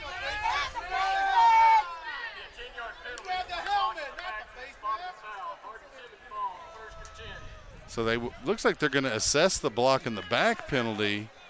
He indicated an offsetting penalty, or it was kind of the indication, or maybe it was a decline, but why would Hardin Simmons decline that face mask that was called? No, we got the calls right, but we didn't necessarily get the outcome right. It seems a little bit different, and even the officials are still kind of circling up about where the ball should be placed because well, you want to be sure. It looks like they're going to assess perhaps both. So that was the choice. Did they want to accept the face mask? And if so, the ball would be where the penalty was assessed after the block in the back. But if you accept the penalty, they offset and you have to redo the down, apparently. That's where we're at, I guess. So Charlie Fournier will come out to kick off again for the Pirates. Cowboys will send out the same 2 returners in Cade Bell and Jalen Crawford.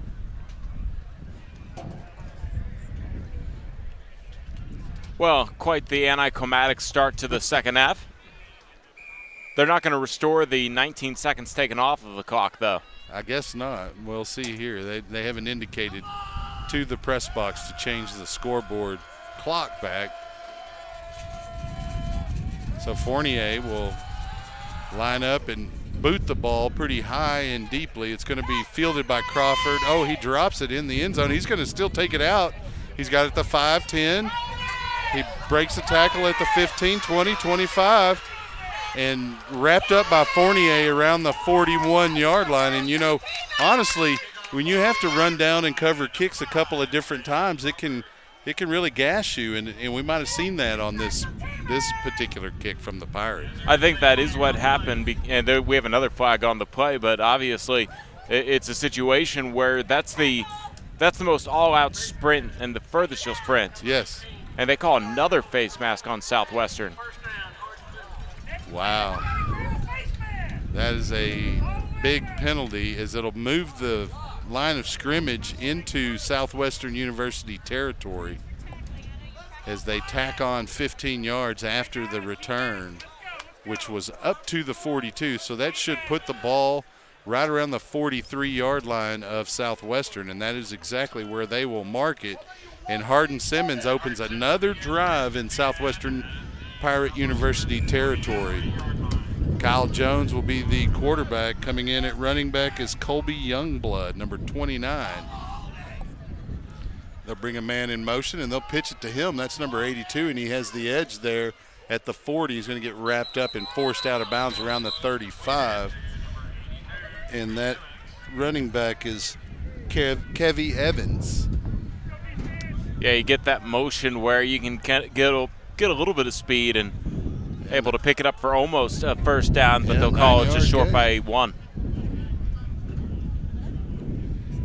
So Jones remains the quarterback, Youngblood the running back. They have an H-back just to the left of Jones. There's the snap, and they'll hand off to Youngblood. He'll break into the secondary. He's at the 20. He's out of bounds around the 19-yard line, where it'll be first down for the Cowboys with 13:51 remaining here in the third. And that wild wind, which seemed to have kind of taken a break during halftime, has returned here for the second half. Again, it's Hardin Simmons having it in their face here on this drive. Youngblood, the running back, to the right of Jones. 2 receivers on the near side of the formation, far side of the formation. They'll flip it out that direction, and that's Kevy Jones getting wrapped up by a whole crew of Pirates, led by number 94 for the Pirates. And, of course, that is Jason Lund, also there, Noah Clarkson. No gain on the play. It's going to make it second down. Yeah, 2nd and 10 here, and this is exactly the kind of stop that Southwestern needs, is a red zone stop. Youngblood remains the Cowboy running back next to Jones. There's the snap. Jones rolls to his left. He's got pressure. He flips it out of bounds. He did not get it beyond the line of scrimmage. Was he out of the pocket? There's going to be a discussion about whether or not that's grounding, and it looks like grounding to me. We'll see if the flag comes out. The officials are at least doing their due diligence with everybody else's angle. But I think this will come down to a vote outruling the no call.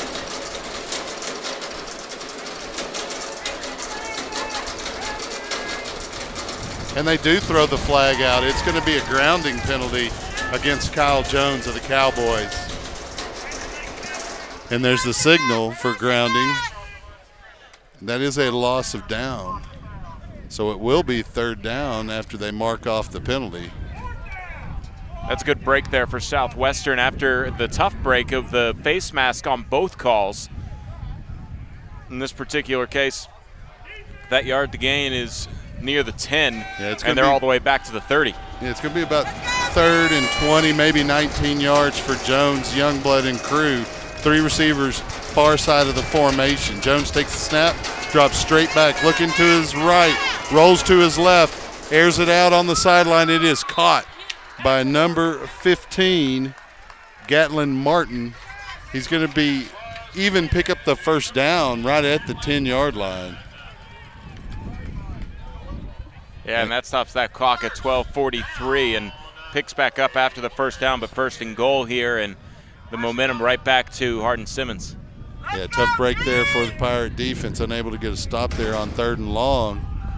Jones under center. It's first and goal now for the Cowboys. Youngblood will move to the center of the formation just to the left of Jones. They'll shift the H back. There's a snap. They'll hand to Youngblood going to the right, and he'll be tripped up by number 7, Peyton Vaughn. No gain on the play. In fact, he'll lose a couple of yards to about the 12-yard line. It'll be 2nd and goal. Yeah, Peyton Vaughn helping the cause there with a little bit of a loss of yards back to the 11. Yeah, pretty good play from coming up from the secondary to make the tackle for Vaughn.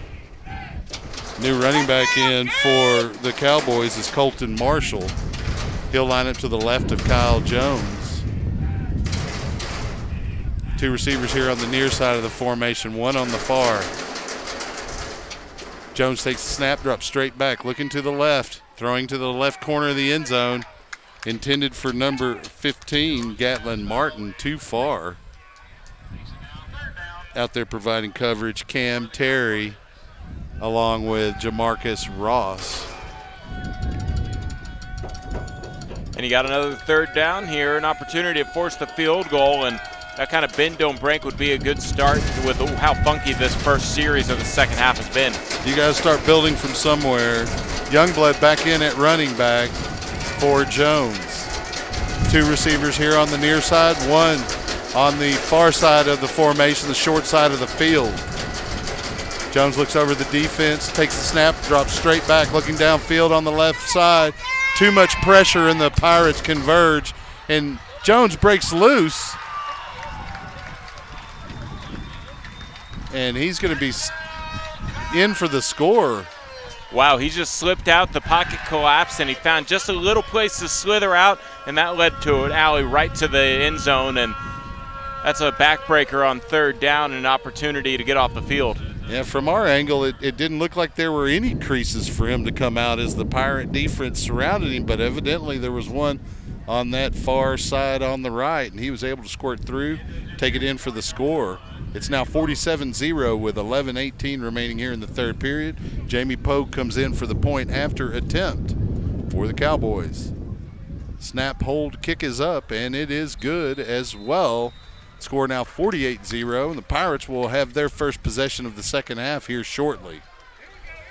Yeah, what a weird way to start the second half. Obviously, the block in the back, which was on the Southwestern or the Hardin Simmons side of the field on the kickoff, and then the face mask on the same play on the Southwestern side of the field offsets, so we re-kick, and then the ensuing kickoff gives them really good position because of a second face mask called on Southwestern, and that just sparked the theme of that drive where Southwestern just couldn't quite get the stop that they needed, and results in this 48-0 score here with 11:18 left to play in the second half. Well, the third quarter.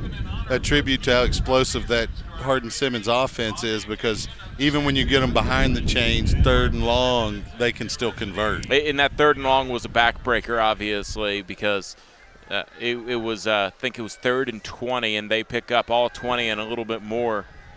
And it looks like Davila is going to need some assistance to kick off here. Yeah, that's been a theme here with how strong this wind is. Even the goalposts are shaking a bit. Hergert going to do the honors and hold the ball down. Still back deep to receive the kick is Jeremiah Richardson or Eli Norris for your Southwestern University Pirates.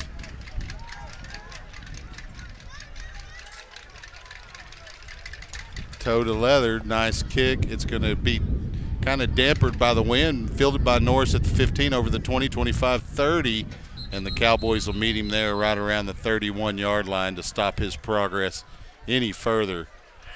They're going to mark him at the 30. It'll be 1st and 10 Pirates now. Pirates need points, just simple facts. And let's see if Gilpin's back out on the field. It looks like he will not be. And it will be Damian Gomez to remain at quarterback. He comes out with senior captain Brandon Jennings as the running back. 2 receivers on the far side of the formation, 1 on the near side here. There's the snap. Gomez looking to throw.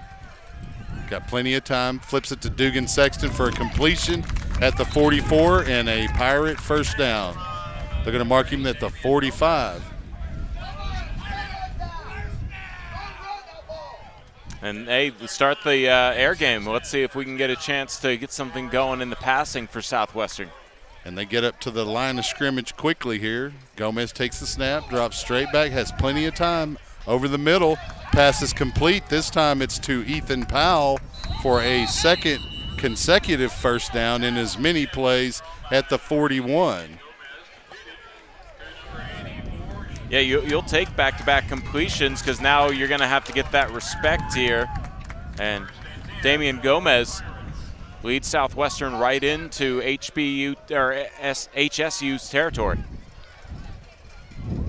There's a snap. They'll hand to Jennings straight ahead. He breaks a tackle and carries over the 40 to about the 36. He'll be wrapped up finally by number 62, Jim Hitchcock. Well, what do you know? A second down here on this drive, but looks like it's second down and about 5. Yeah, good positive yards. You know, just keep the penalties away and continue to move the ball down the field. Jennings, the running back, beside Gomez, the quarterback, and they'll switch some receivers. Dugan Sexton comes over to the near side to put 3 receivers here on the near side. Gomez drops straight back looking that way, then looks back the other way and hits Austin Castilleja at the 20 for a first down, and he bulls his way a little bit more down to about the 18-yard line. It'll be 1st and 10 Pirates. When in doubt, go for Austin Castilleja. He usually knows how to make a play and get open, and now it's if I'm not mistaken, the first trip to the red zone for Southwestern this afternoon. I think you're right. Jennings just to the left of Gomez. There's a snap. Gomez looking to the left deep. Pass complete to number 10. And that, of course, is Eric Ovalle. And he'll have a first down inside the 5. And the Pirates have first and goal for the first time today. Hey, they've really found something on these consecutive passes. And this is the passing drive so far for Southwestern. Keeps the clock moving because they're staying in bounds, but they're picking up first down. So good. That's what you got to do. Take the positive here on these kind of drives. Well, it sounds like the offense certainly listened to the coaching staff there in halftime as they're able to move the ball down the field pretty quickly. We have a flag down, but we also had a timeout. Looked like it was a play clock violation. Nope, it's an illegal substitution against the Pirates. That's still a penalty, but fortunately for the Pirates, only a 5-yard variety. And that doesn't hurt you so much. Exactly. We've seen some of these Pirate drives end up stalling out because of penalties. Right now on a 2nd and goal, that's not too big of a deal. Yeah, it's now or 1st and goal. 1st and goal from the 9 now. They were at the 4. Jennings will remain the running back. We have 2 receivers here on the near side. They'll bring the receiver on the far side and fake to him. That's more. Gomez keeps it in for the score on the left side of the formation, and the Pirates are on the board with 8:33 remaining in the 3rd period. And you know, Gomez gets a lot of credit for that drive because that was a lot of passing from him, and then he finishes it off with a run.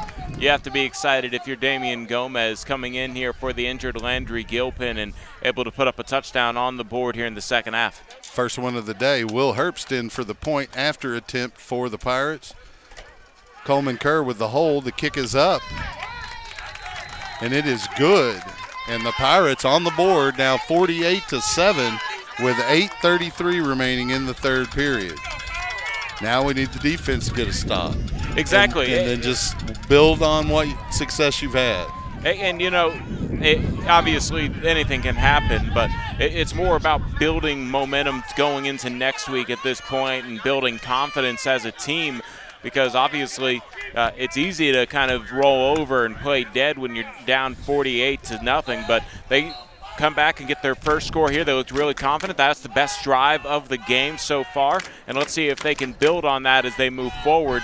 And that starts again here with another potential defensive stop. They did a really good job last drive. They just couldn't quite finish off a couple 3rd downs to get off of the field. Well, in the first half, they had several drives that looked like they were going to be successful drives, but then they, would commit a penalty and cost them or have a turnover or something like that. And Hardin Simmons Cowboys have really capitalized on all of the Pirate mistakes here today. Charlie Fournier will kick off. It'll be his second kickoff of the day. Back deep to receive for the Cowboys will be Jalen Crawford and Cade Bell. Pirates will have to get down and cover quickly. And they have to deal with a holder potentially needing to help put this ball into place for the kickoff. It'll be Dugan Sexton, one of the wide receivers for the Pirates, to come do that duty. And again, put his finger on the line. You got to trust a kicker because they've been doing a lot of it, but I don't know if I'd want to put my finger in front of Charlie Fournier's kick. Not for you, Chuck. Nice kick from Fournier. It's going to be fielded by Bell around the 3. Or check that. That's going to be number 5, Crawford, on the return. And he's going to get chased out of bounds around the 29-yard line. They may give him the 30-yard line. It'll be first down Cowboys here. Yeah, now conversely, you know that this Hardin Simmons team is proud, and they're going to want to answer back with a touchdown of their own. So, yes, obviously, especially in front of the homecoming crowd. Exactly. And now at least the defense has 70 yards to their back as opposed to the 30. The usual starting position that Hardin Simmons has had today. So Jones will have a new running back in the backfield with him. This is Mark Reed. He'll usually run a route out of that pistol into the flat. And that is exactly what he does. Jones doesn't look that way, but instead tucks and runs, and he's going to be wrapped up pretty quickly after a gain of about 4 by Bernard Century. You don't want Bernard Century meeting you in the hole, and Jones did a good job of getting through the line of scrimmage and picking up a nice gain of 4. 2nd and 6.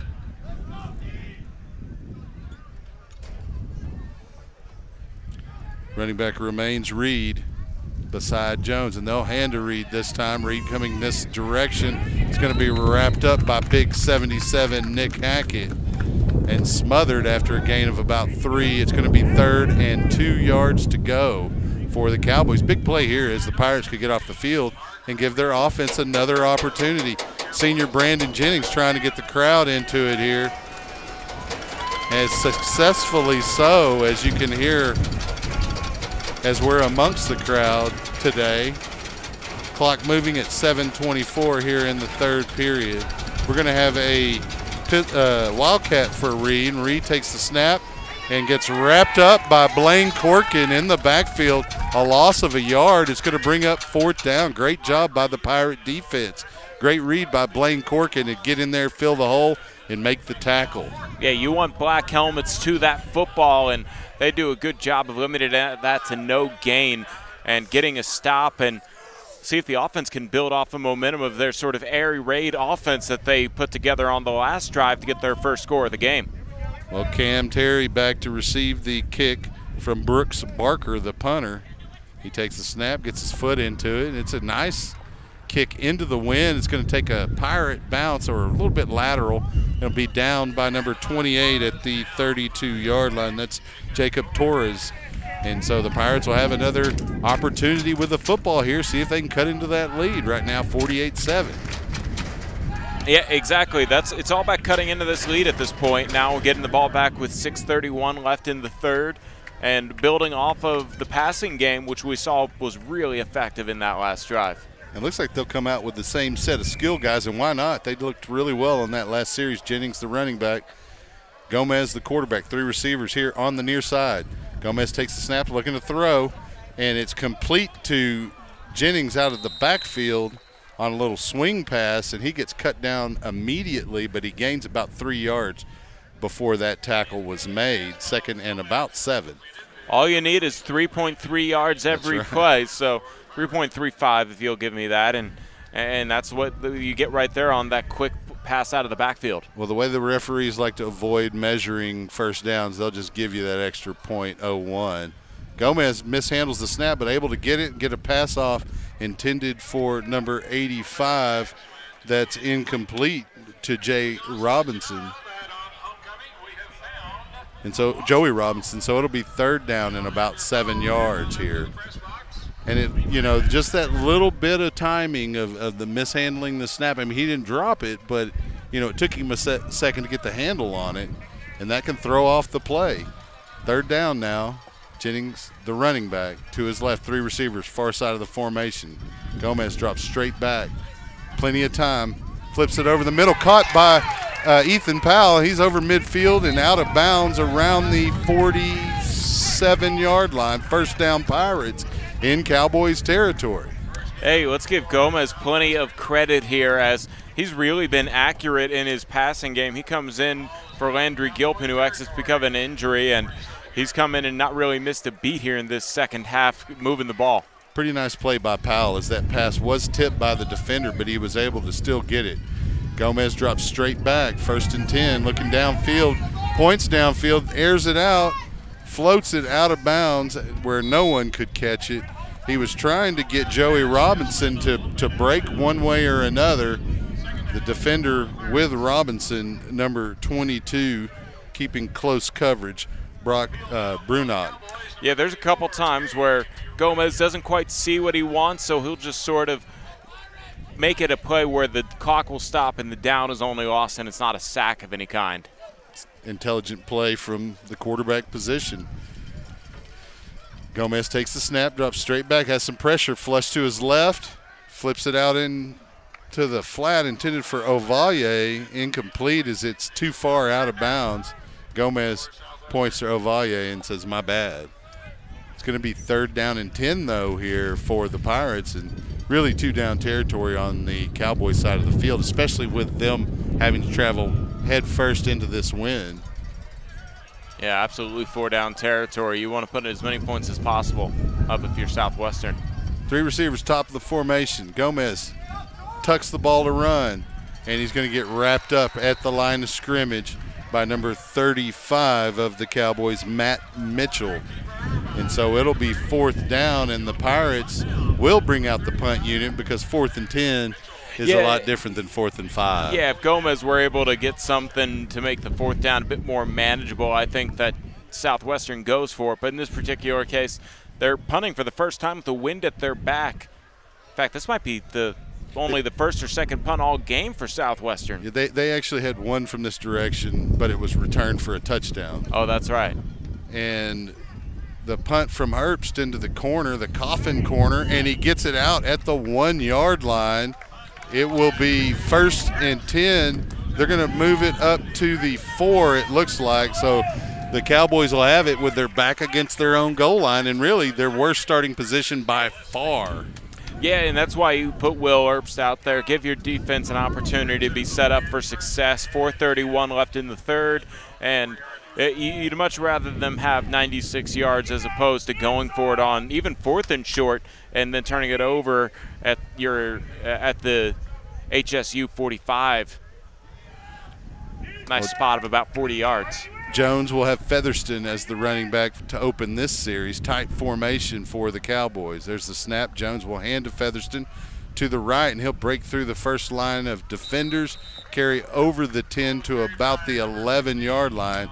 Pretty good gain on 1st down if you're a Cowboy. It's going to make it 2nd down and 7 on the stop, number 90, Noah Clarkson.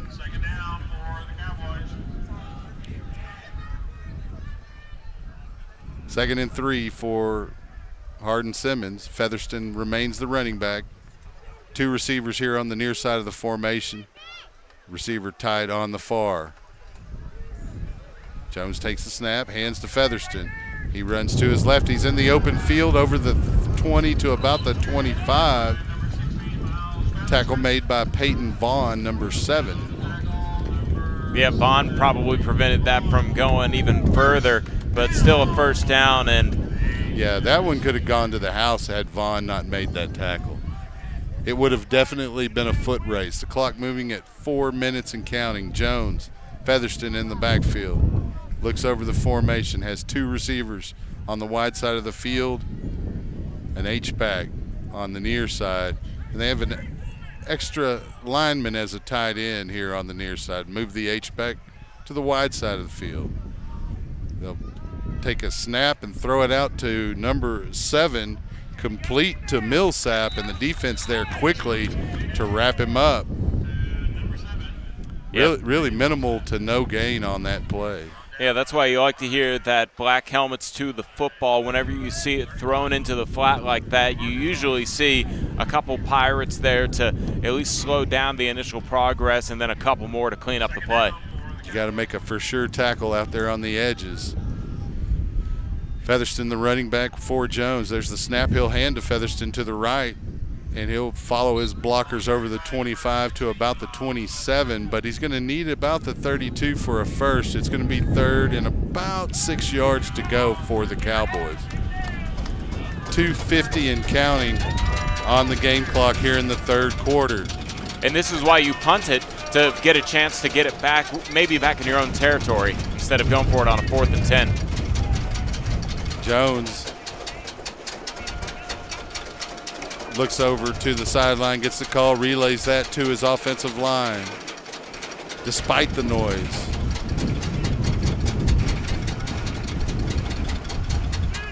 Jones takes the snap, drops straight back. Pressure from number 94, Jason Lund, but Jones gets the pass off complete in Pirate territory. Deep pass to Jalen Crawford, number 5. And he'll be wrapped up immediately after the reception by number 13, and that's Andre Gibson, the freshman defensive back for the Pirates. But big play there from Jones to keep the drive alive and actually move the ball deep into Pirate territory. Yeah, that's a backbreaker, but they know they wanted that go route, and they were going for it the whole way. I don't think Jones looked anywhere else in his progressions. Yeah, had pressure from Jason Lund, but it wasn't in time. Jones takes the snap, hands to Featherston, who runs straight ahead. He'll bounce off a tackler and be tackled by Jamarcus Ross around the 27-yard line. Another first down for the Cowboys. Yeah, they go back to the run game and able to find a hole and pick up another first down, and they're marching their way. They are in the red zone. They're deep at that running back position. They've seen a lot of them today. They'll hand to Featherston again, another one of those running backs, and he's in open field. He'll be cut down inside the 10 by the Pirates, number 7, Peyton Vaughn. We have a penalty flag down.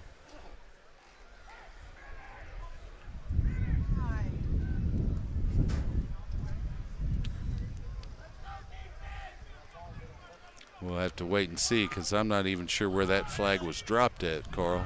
Yeah, you know, I don't know if this will be something that they can just basically decline. And it is. They'll take the result of the play. And the Pirates with a substitution penalty. And so it's first and goal for the Cowboys. Miles Featherston, the running back, beside Kyle Jones, the quarterback. Jones takes the snap, hands off to Featherston. He'll break the initial tackle and carry inside the 5 to about the 2-yard line. Peyton Vaughn on the stop for the Pirates. Second and goal from the 2-yard line for the Hardin Simmons Cowboys. And now's when you need a fumble to go your way, or an interception to go your way, or a bad snap or something. Kyle Jones will hand to Featherston, and he'll carry it off a right guard in for the score. That'll push the Hardin Simmons total to 54 to 7. Or make that 54 to 7. I was getting a little confused with my math. It shouldn't be that hard, right? I tend to add 7 thinking that the PAT is automatic, but we have seen a messed up point after attempt with even today. Yeah, today. So that's why it's not quite the perfect score, only able to get up to 55 instead of a 7-point opportunity every single time. Pogue for the point after attempt. Snap hold, the kick is up, and it is good. So it is now 55-7 with 51 seconds remaining here in the third period. Yeah, it'll go down as more or less a rough third quarter, but a third quarter that was probably the best quarter for Southwestern. Yeah, definitely out of today, because you come out of it even 7-7 if you're looking at scores in the period. So I thought that it's 14-7 in the half, or so far. Okay.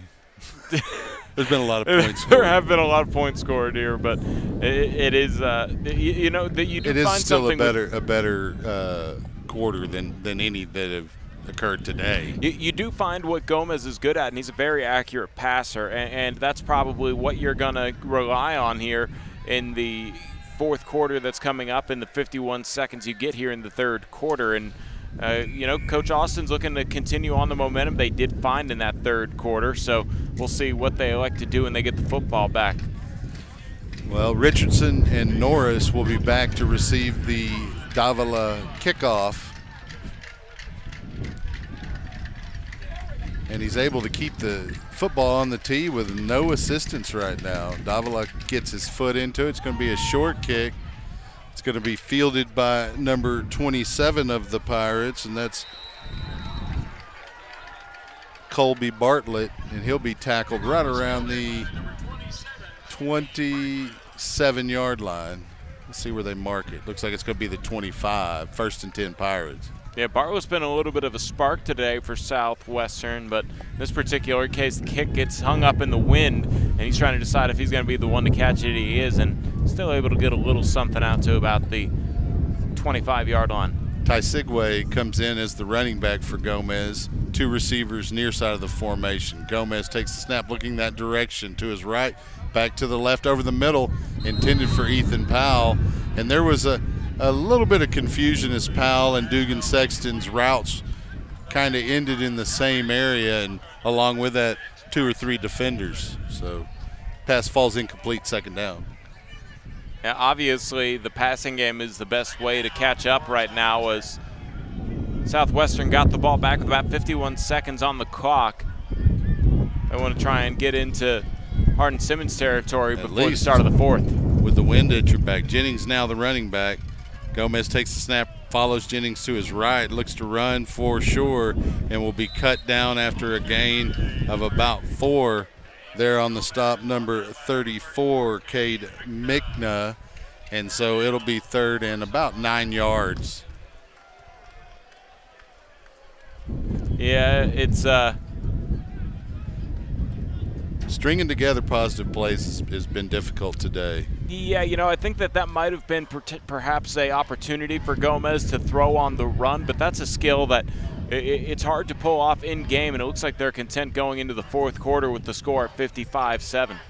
Yeah, they're trying to figure out what to do here on 3rd and long, and you don't want to burn a timeout, so you might as well let the quarter end and use it as a timeout, and we'll stay here for the final quarter. Again, the score 55-7. Hardin Simmons on top of the Southwestern University Pirates, and the Pirates just looking to build some momentum into the last couple of games of the season.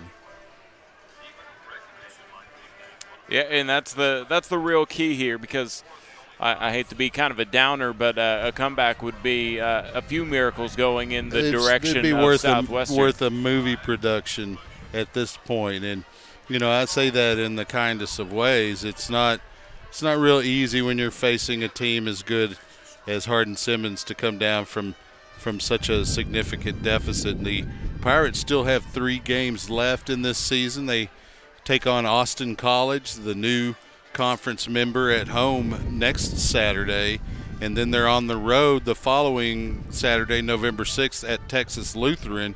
And then they'll round out their season at home on the 13th of November against Sul Ross State. Now, Austin College is in Sherman, Texas, correct? That is correct. It's not Austin. No, that is correct. But they're coming to Georgetown. Pass complete to Ty Sigway, and he's hit immediately after a gain of about 4 by number 38, Chris Gillespie. And so it'll bring up 4th down, and the Pirates will bring out the punting unit, and Will Herbst, and he'll have to get a line drive off here into the teeth of this wind. Back deep to receive the kick, we've got 2 returners in number 8, Cale Nanny, and number 27, KJ Peoples. Pretty deep Hardin Simmons Cowboys team, as they've been able to rotate key positions with multiple players to success today. And I think that Southwestern's going to take a delay of game here. Not quite sure why, but no real indication to get that play off, except they will call timeout. They did instead. call a timeout. I was going to say maybe they wanted to save that timeout, but instead they'll burn a timeout to avoid the 5-yard penalty. And, you know, it's a tough thing to do when you don't convert on third down. You have to make that decision quickly because the play clock is only 25 seconds long in between a third and a fourth down, unless there's a turnover or a timeout or something like that, and then they'll give you a 40-second play clock. And so you got to get out there, you got to decide, get out there and be ready to go and get that ball snapped in 25 seconds. It's a short period of time.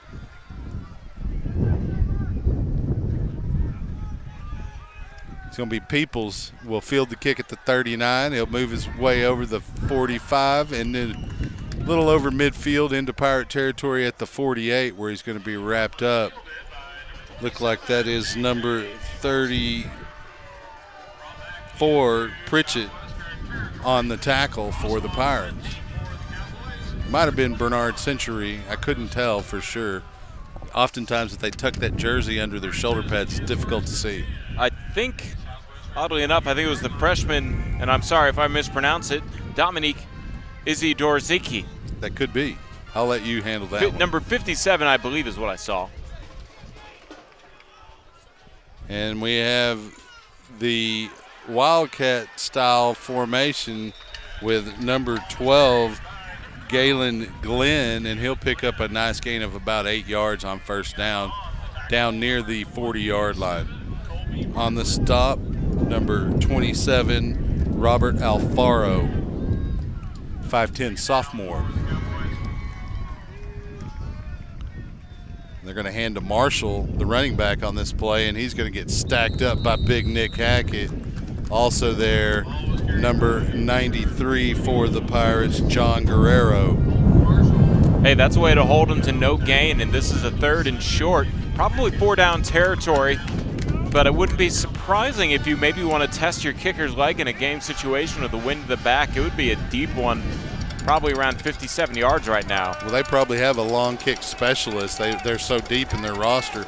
Galen Glenn, the quarterback, here on 3rd and short for the Cowboys, takes the snap, fakes a handoff, runs straight ahead, breaks through and picks up the first down to about the 31 before he's dropped by, it looked like that was going to be number 39 of the Pirates, and that's Aiden O'Connell.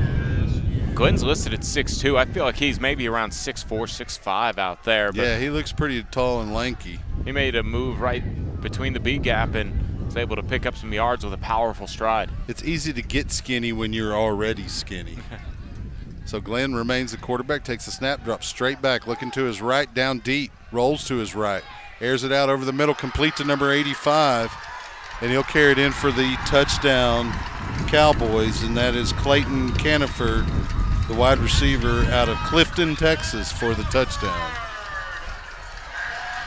And the Cowboys celebrate once again and push their lead out to 61-7, pending the point after touchdown. Out to attempt the point after will be Jamie Pogue.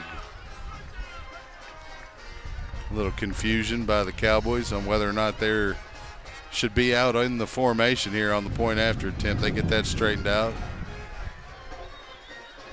Quickly to hold, Miles Featherston. Or Martin, rather. Punched through by Pogue, and it is now 62-7 with 12:27 remaining.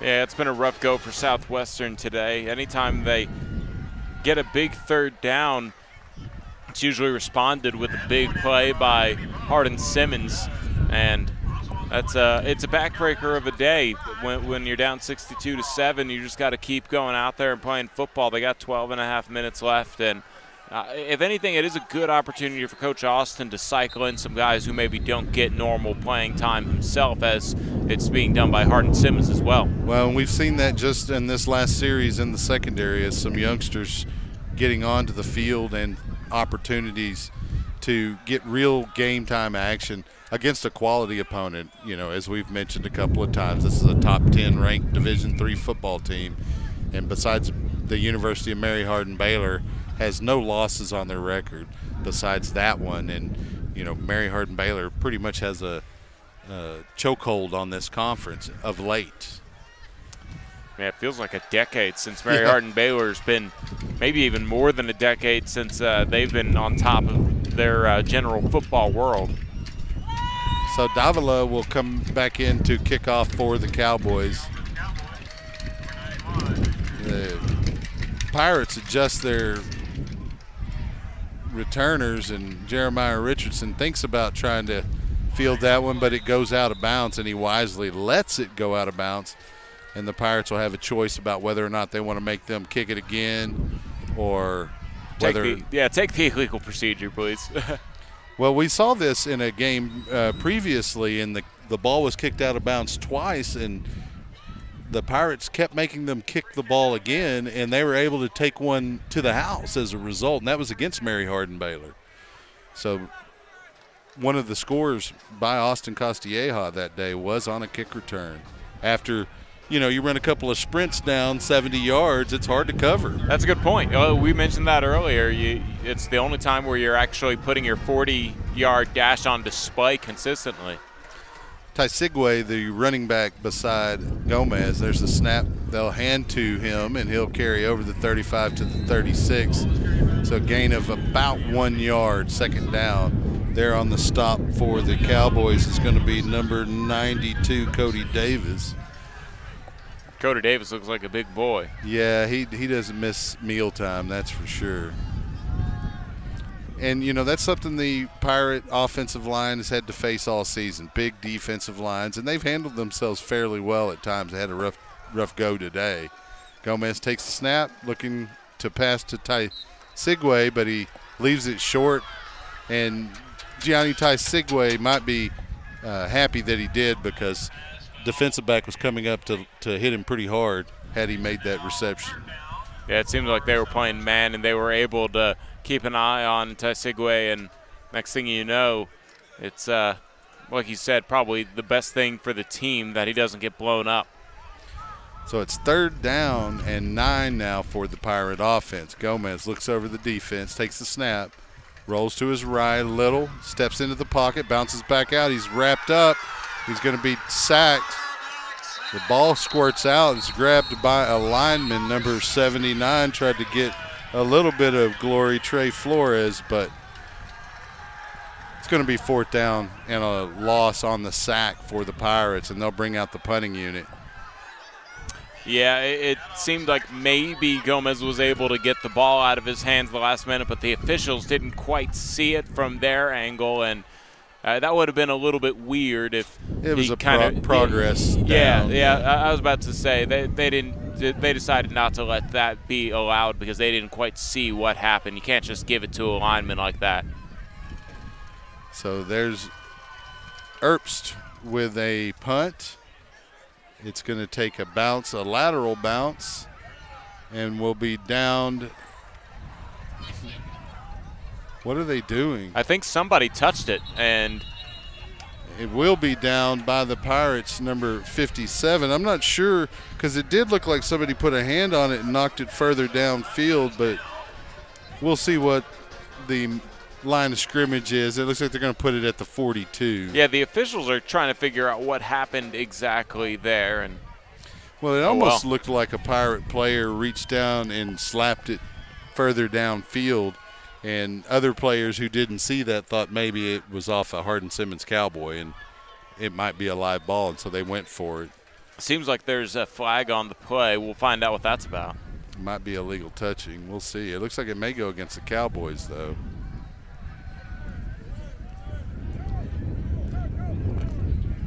We'll see what the call is. We're still waiting for the referee to make the announcement.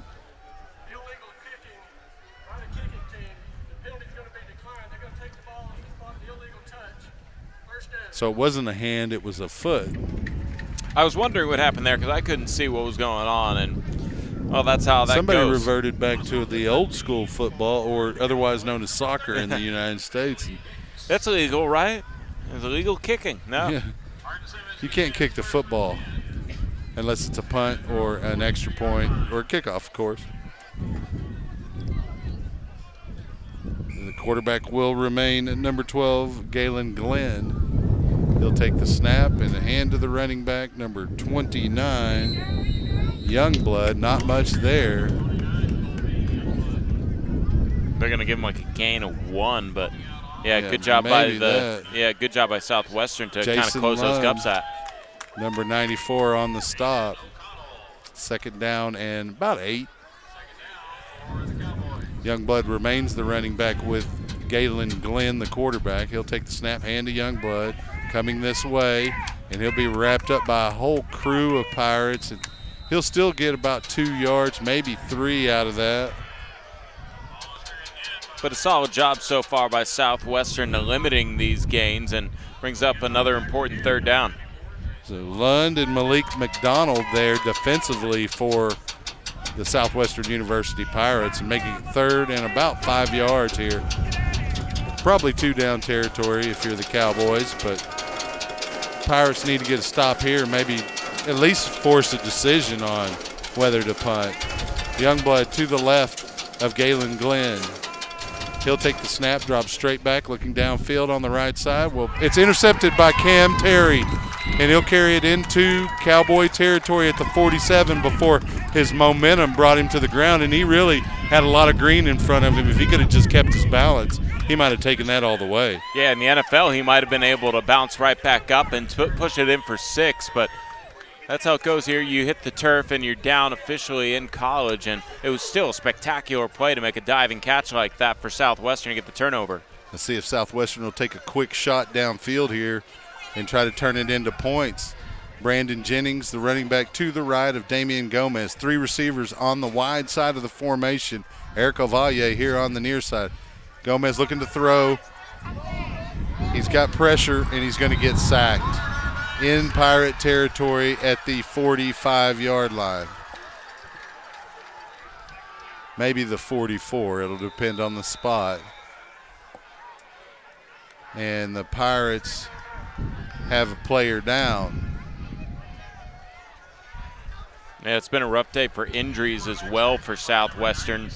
Yeah, that's Gomez, I think. And so the Pirates are going to either have to look to Coleman Kerr to come in, or potentially Joseph Lara, the sophomore out of McGowan Memorial.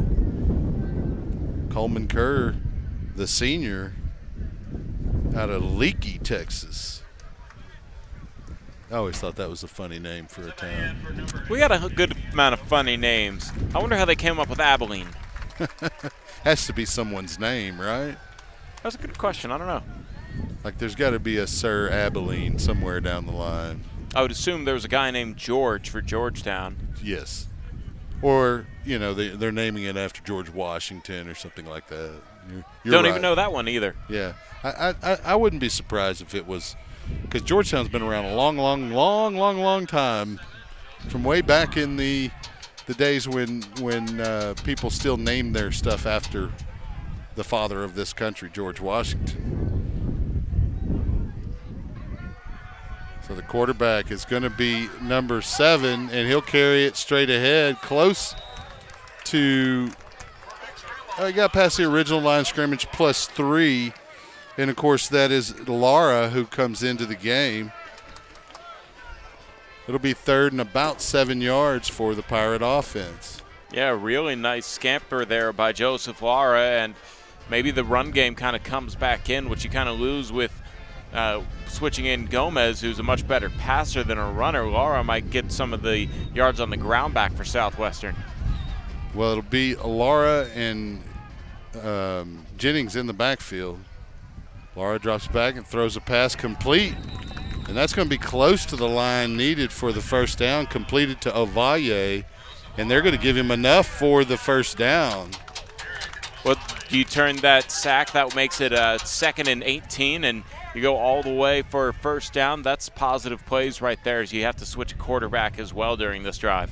Well, and you hope that it turns into a spark for the Pirate offense. Brandon Jennings, the running back, just to the left of Joseph Lara.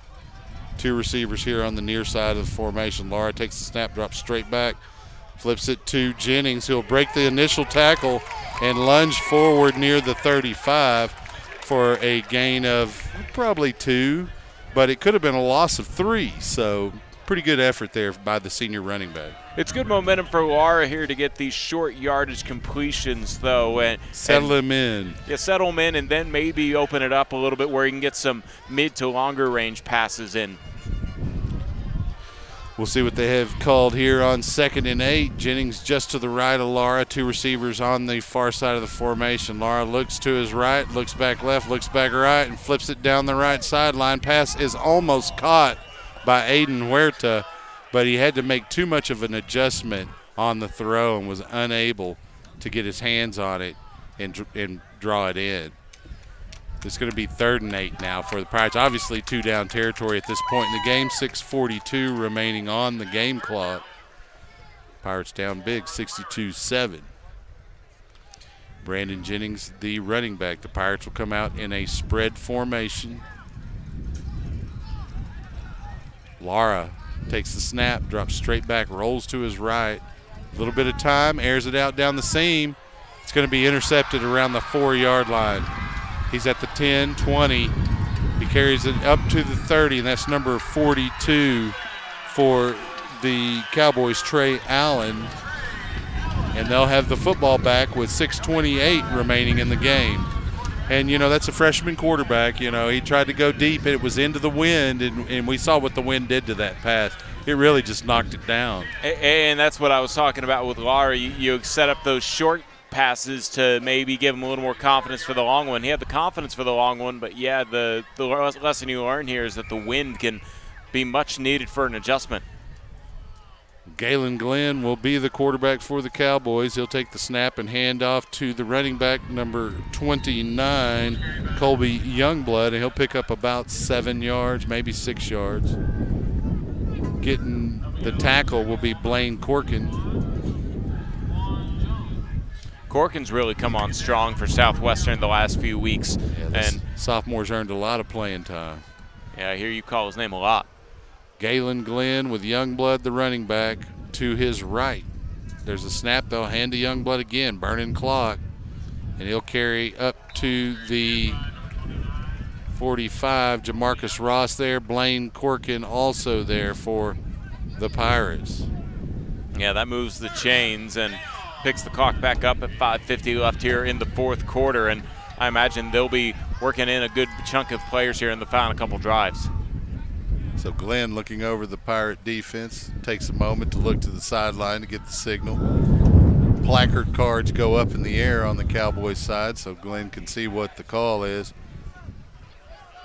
He relays that to his offensive line. Tight formation with 2 receivers top of the formation on the wide side. Glenn takes the snap, hands off to Youngblood straight ahead on the weak side. He breaks into the open. He's at the 40, 30, 20, 10, 5, touchdown Cowboys. With 5:11 remaining in the game, the score now 68-7.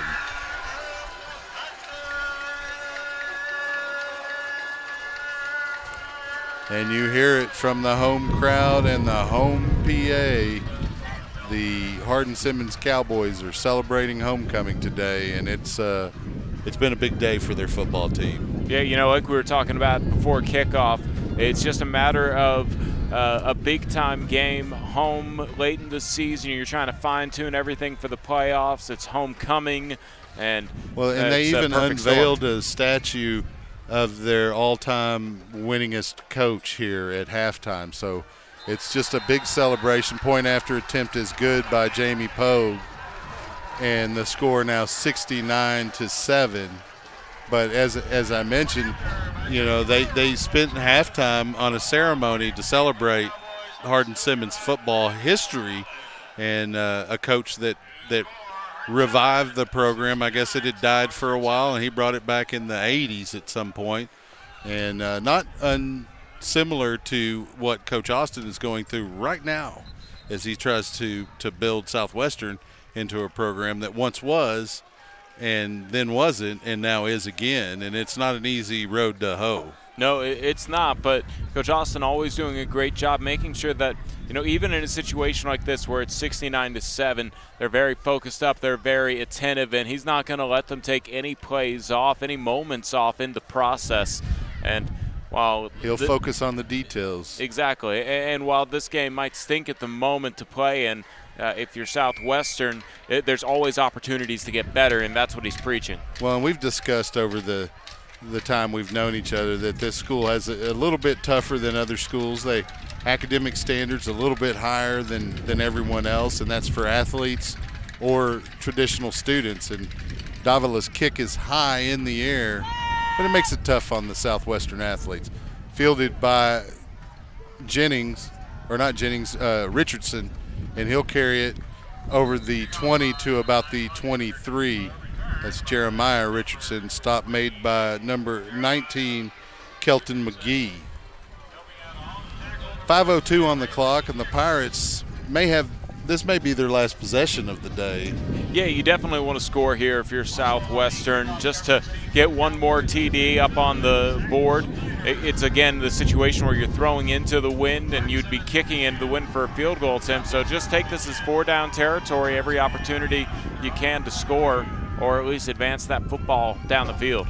Gomez back in the game with Jennings beside him. Pass over the middle, complete to Jeremiah Richardson at about the 28, make it the 29-yard line. So it'll be second and about 3 yards for the Pirate offense to convert a first down. I've been really impressed with how Gomez is poised in the pocket and fires some darts right to his receivers. He'll stand in there for a long time, too. Gomez drops back. Pass complete to Eric Ovalle, just over the 40 to about the 43. They're going to give him progress to the 45 for a first down Pirates. And a first down by a big chunk. Clock's moving at 4:20 and counting here. Yeah, should have stopped right there to move the chains, but I guess that's what you get sometimes. Yeah. Gomez takes the snap, drops it back, flips it to the corner, intended for number 1, Cam Collins, and is batted down by the defender. Yeah, and this time they have to stop the clock due to the incompletion here with 4:05 left in the fourth. And, they're really letting Gomez air it out, and he's learning how to throw into this wind as well. Well, and Gomez, he can throw pretty well. It looks a lot better with the wind at your back, obviously, because you got to adjust for that wind right in your face.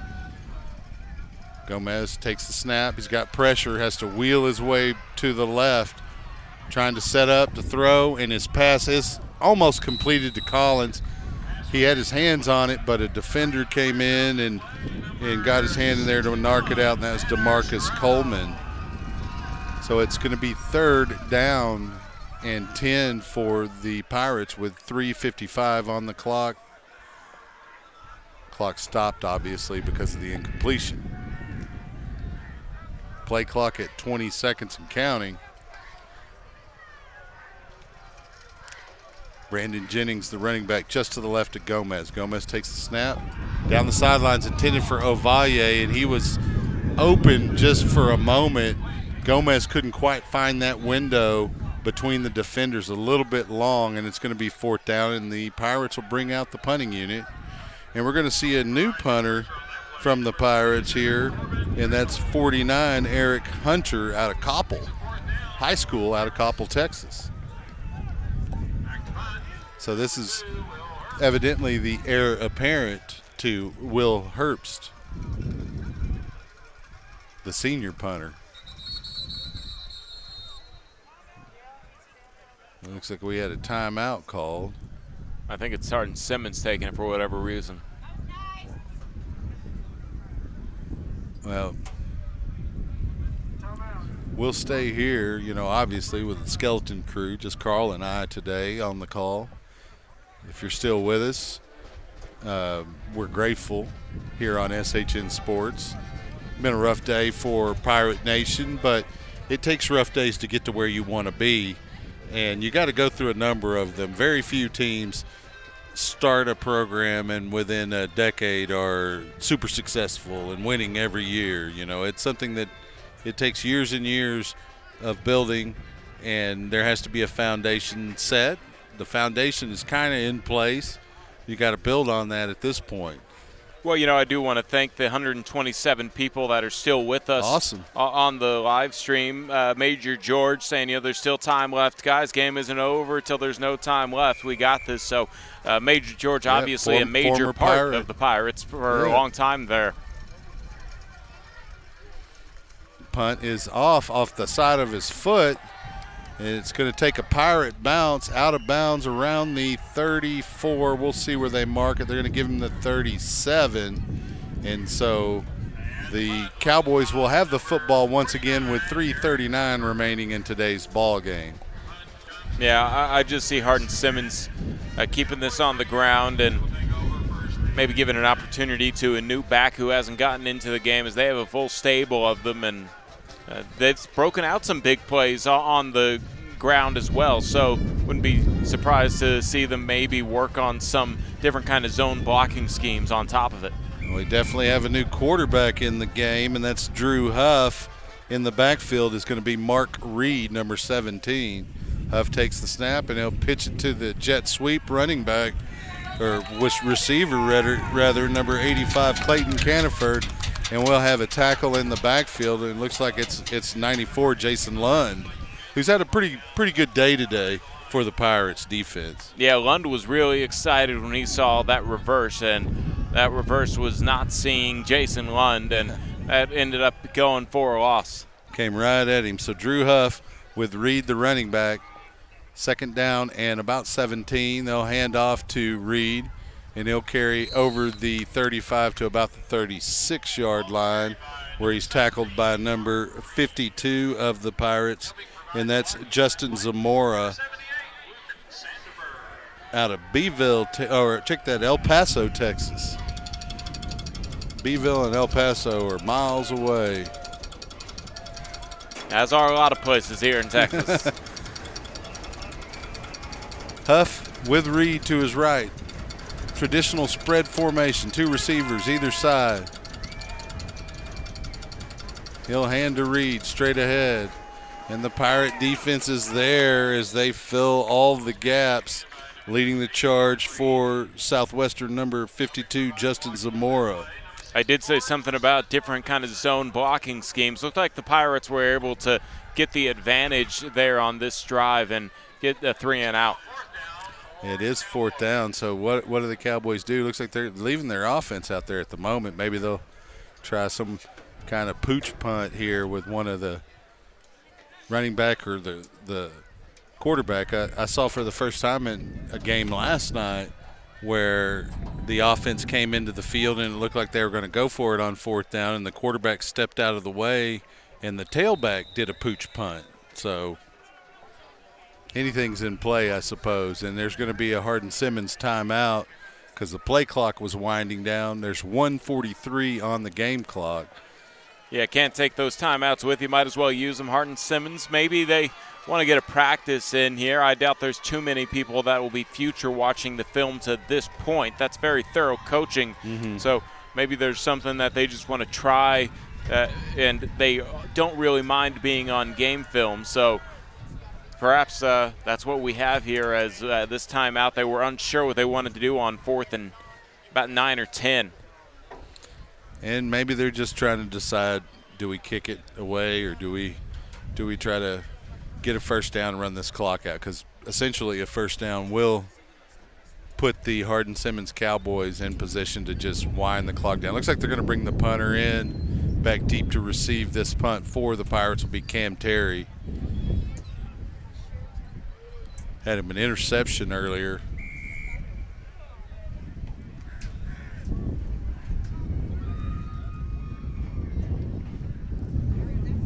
Punter gets the ball into the air. Terry is able to fair catch that football right around the 16, make it the 18-yard line. And the Pirates will have another opportunity with 1:36 on the clock. We'll see what they do with that opportunity. Yeah, it's fair to say this will probably be their last drive now, as we weren't sure about it on the last one. And well, I was hoping that they'd get a couple of first downs. So yeah, exactly. And in this particular case, you know, just finish it out. You know, it's the last drive. Finish strong and see if there's anything you can just improve on as an individual here, going for it on a drive with a minute 36 down 69-7. So Damian Gomez with Brandon Jennings in the backfield, just to his right, 3 receivers on the wide side of the formation. Gomez rolls to that wide side, looking downfield, tucks the ball to run, and he's going to get wrapped up for minimal gain, if any. Looks like he might have gained 1 yard. We have an injured player down, and that'll stop the clock with 1:23. Looks like they're going to put the football at about the 18, so no gain on the play, second down. Yeah, you hate to see that this late in a game at this stage, but obviously you got to play to the final whistle, and unfortunately football is a high injury rate league, so sport. So in this particular case, just hope that he can bounce right on up and maybe even continue this drive potentially. Didn't catch the young man's name who's down. It looked like it was one of the one of the big uglies up front. You know, one of the offensive linemen. Old buffet killers. Yeah, and you know, you're hoping that it's potentially something like a cramp, but inside in the trenches there, all kinds of things can happen to you. You can get your foot stepped on. You can step on someone else's foot. You know, you twist an ankle, twist a knee. Somebody can cut your legs, and it's difficult to say. Yeah, those offensive line groups, they got to enjoy pain. They have to be able to have a high tolerance, and hopefully he's okay. And it looks like it's going to be Demetrius Elko, the offensive lineman, a freshman out of Katy, Texas. Went to Patow High School in Katy. He's going to get off under his own power, and that's a good sign. 1:23 on the clock. The offense will break the huddle from the sideline. Gomez and Brandon Richardson in the backfield. You have a traditional spread with 2 receivers on either side of the formation. Gomez will hand to Brandon Jennings straight ahead, and he'll be stacked up by that Cowboy front, led by number 60 of the Cowboys, Jalen Collier.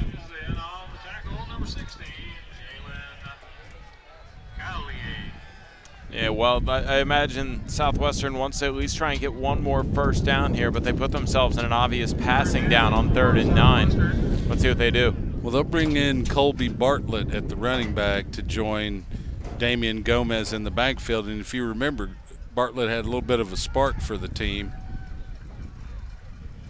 when he was inserted earlier. And they'll hand to Bartlett. He has a little bit of a gap in the middle, and he spins his way near the 23-yard line. He's going to be shy of the line needed for a first down by about 3 yards. Clock down to 17 seconds. That could be the last play of the game. The Pirates are going to let the time run out instead of trying to punt the ball or go for it here, and that'll be the ball game. Your final score will be 69 Hardin Simmons to the Pirates 7 points. And not sure if we'll be able to get a post-game interview here out in the stands the way we are, Carl. No, but, you know, this was a tough opponent. You knew that was the case, and Hardin Simmons trying to make sure that they get everything tightened up before the playoffs. They obviously wanted to put on a show for the homecoming crowd. And also for the selection committee, because as you're aware, only one team from the American Southwest Conference gets an automatic bid to the playoffs. And so if you're in second place, having lost to Mary Hardin Baylor, you want to impress the selection committee and give them at least pause before they think of not including you in the postseason. And honestly, that's why you try to continue to score points late in a game like this. Yeah, exactly. Point differential shouldn't be taken personally because it's just kind of part of the rules.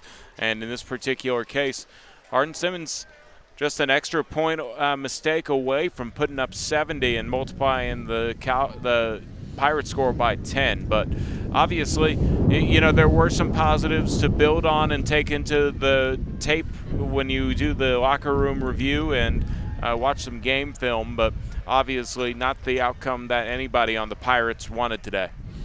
Well, as we mentioned, the Austin College Kangaroos come to Georgetown on Saturday, a week from today, and then the Pirates will head to Texas Lutheran before they host Sul Ross State to wrap out the last 3 games of their season. There will be a SU Football Weekly on Monday. Look for that upload Monday evening. If you can come out live, be there by 6 at Sheraton Austin Georgetown Hotel and Conference Center, the presenter of SU Football Weekly and main sponsor. And we want to thank all of our sponsors. And thank you for listening to SHN Sports today and Southwestern University Pirate Football. For Carl Schoening, I'm Chuck Cracy.